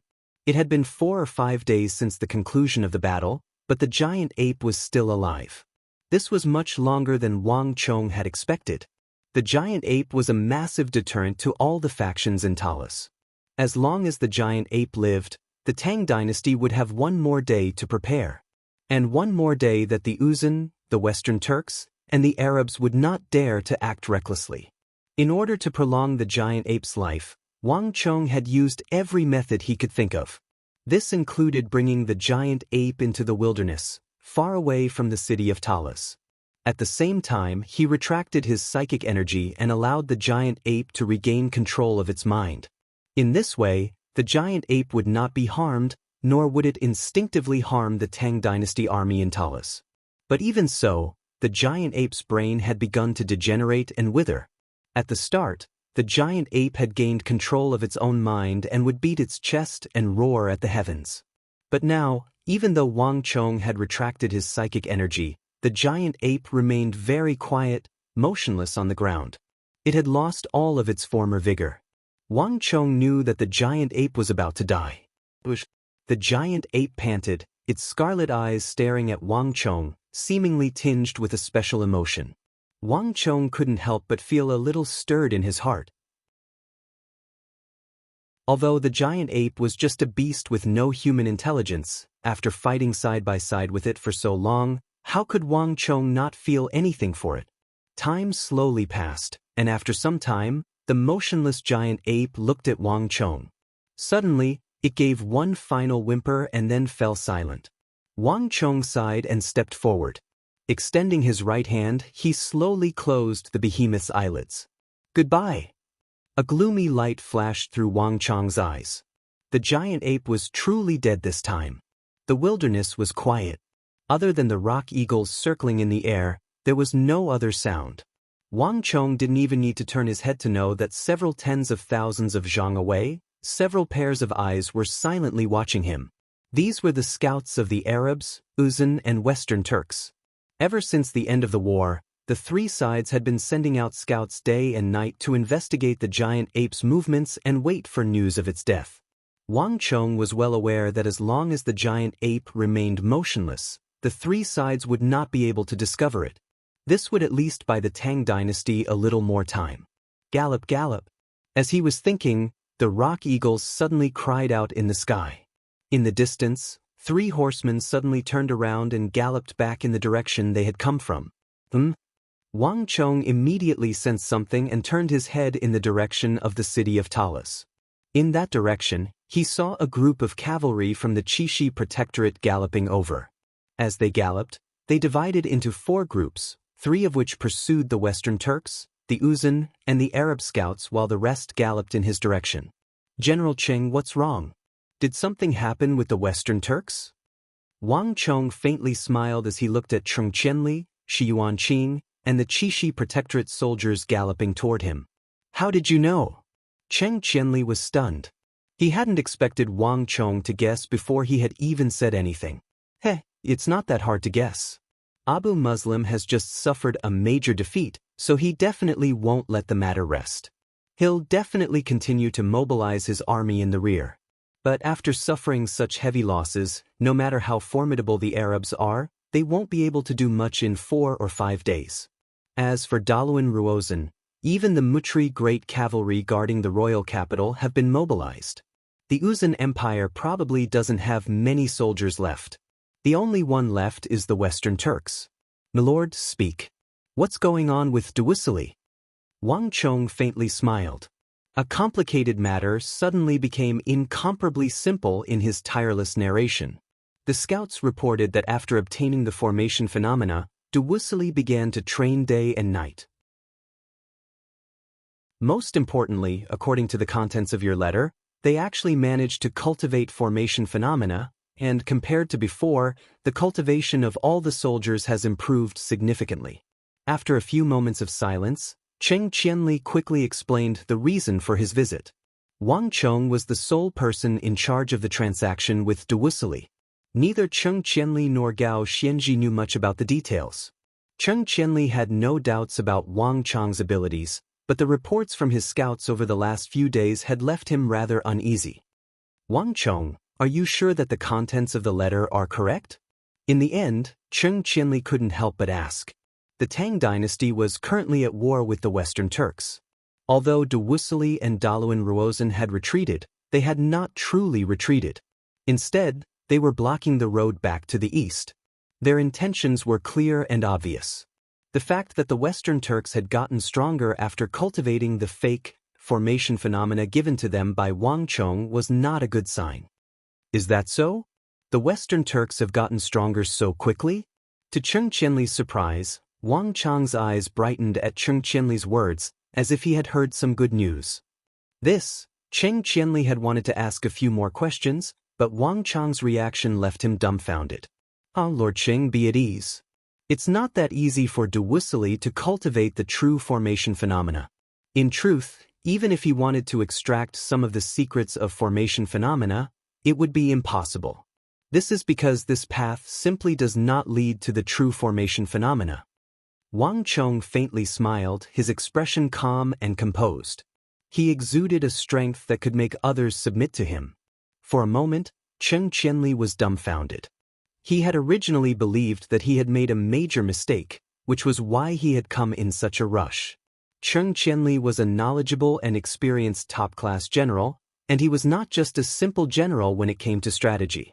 But in front of Wang Chong, Cheng Qianli had to admit that his intelligence was simply not enough. You're tuning in to the Passion Pages YouTube channel.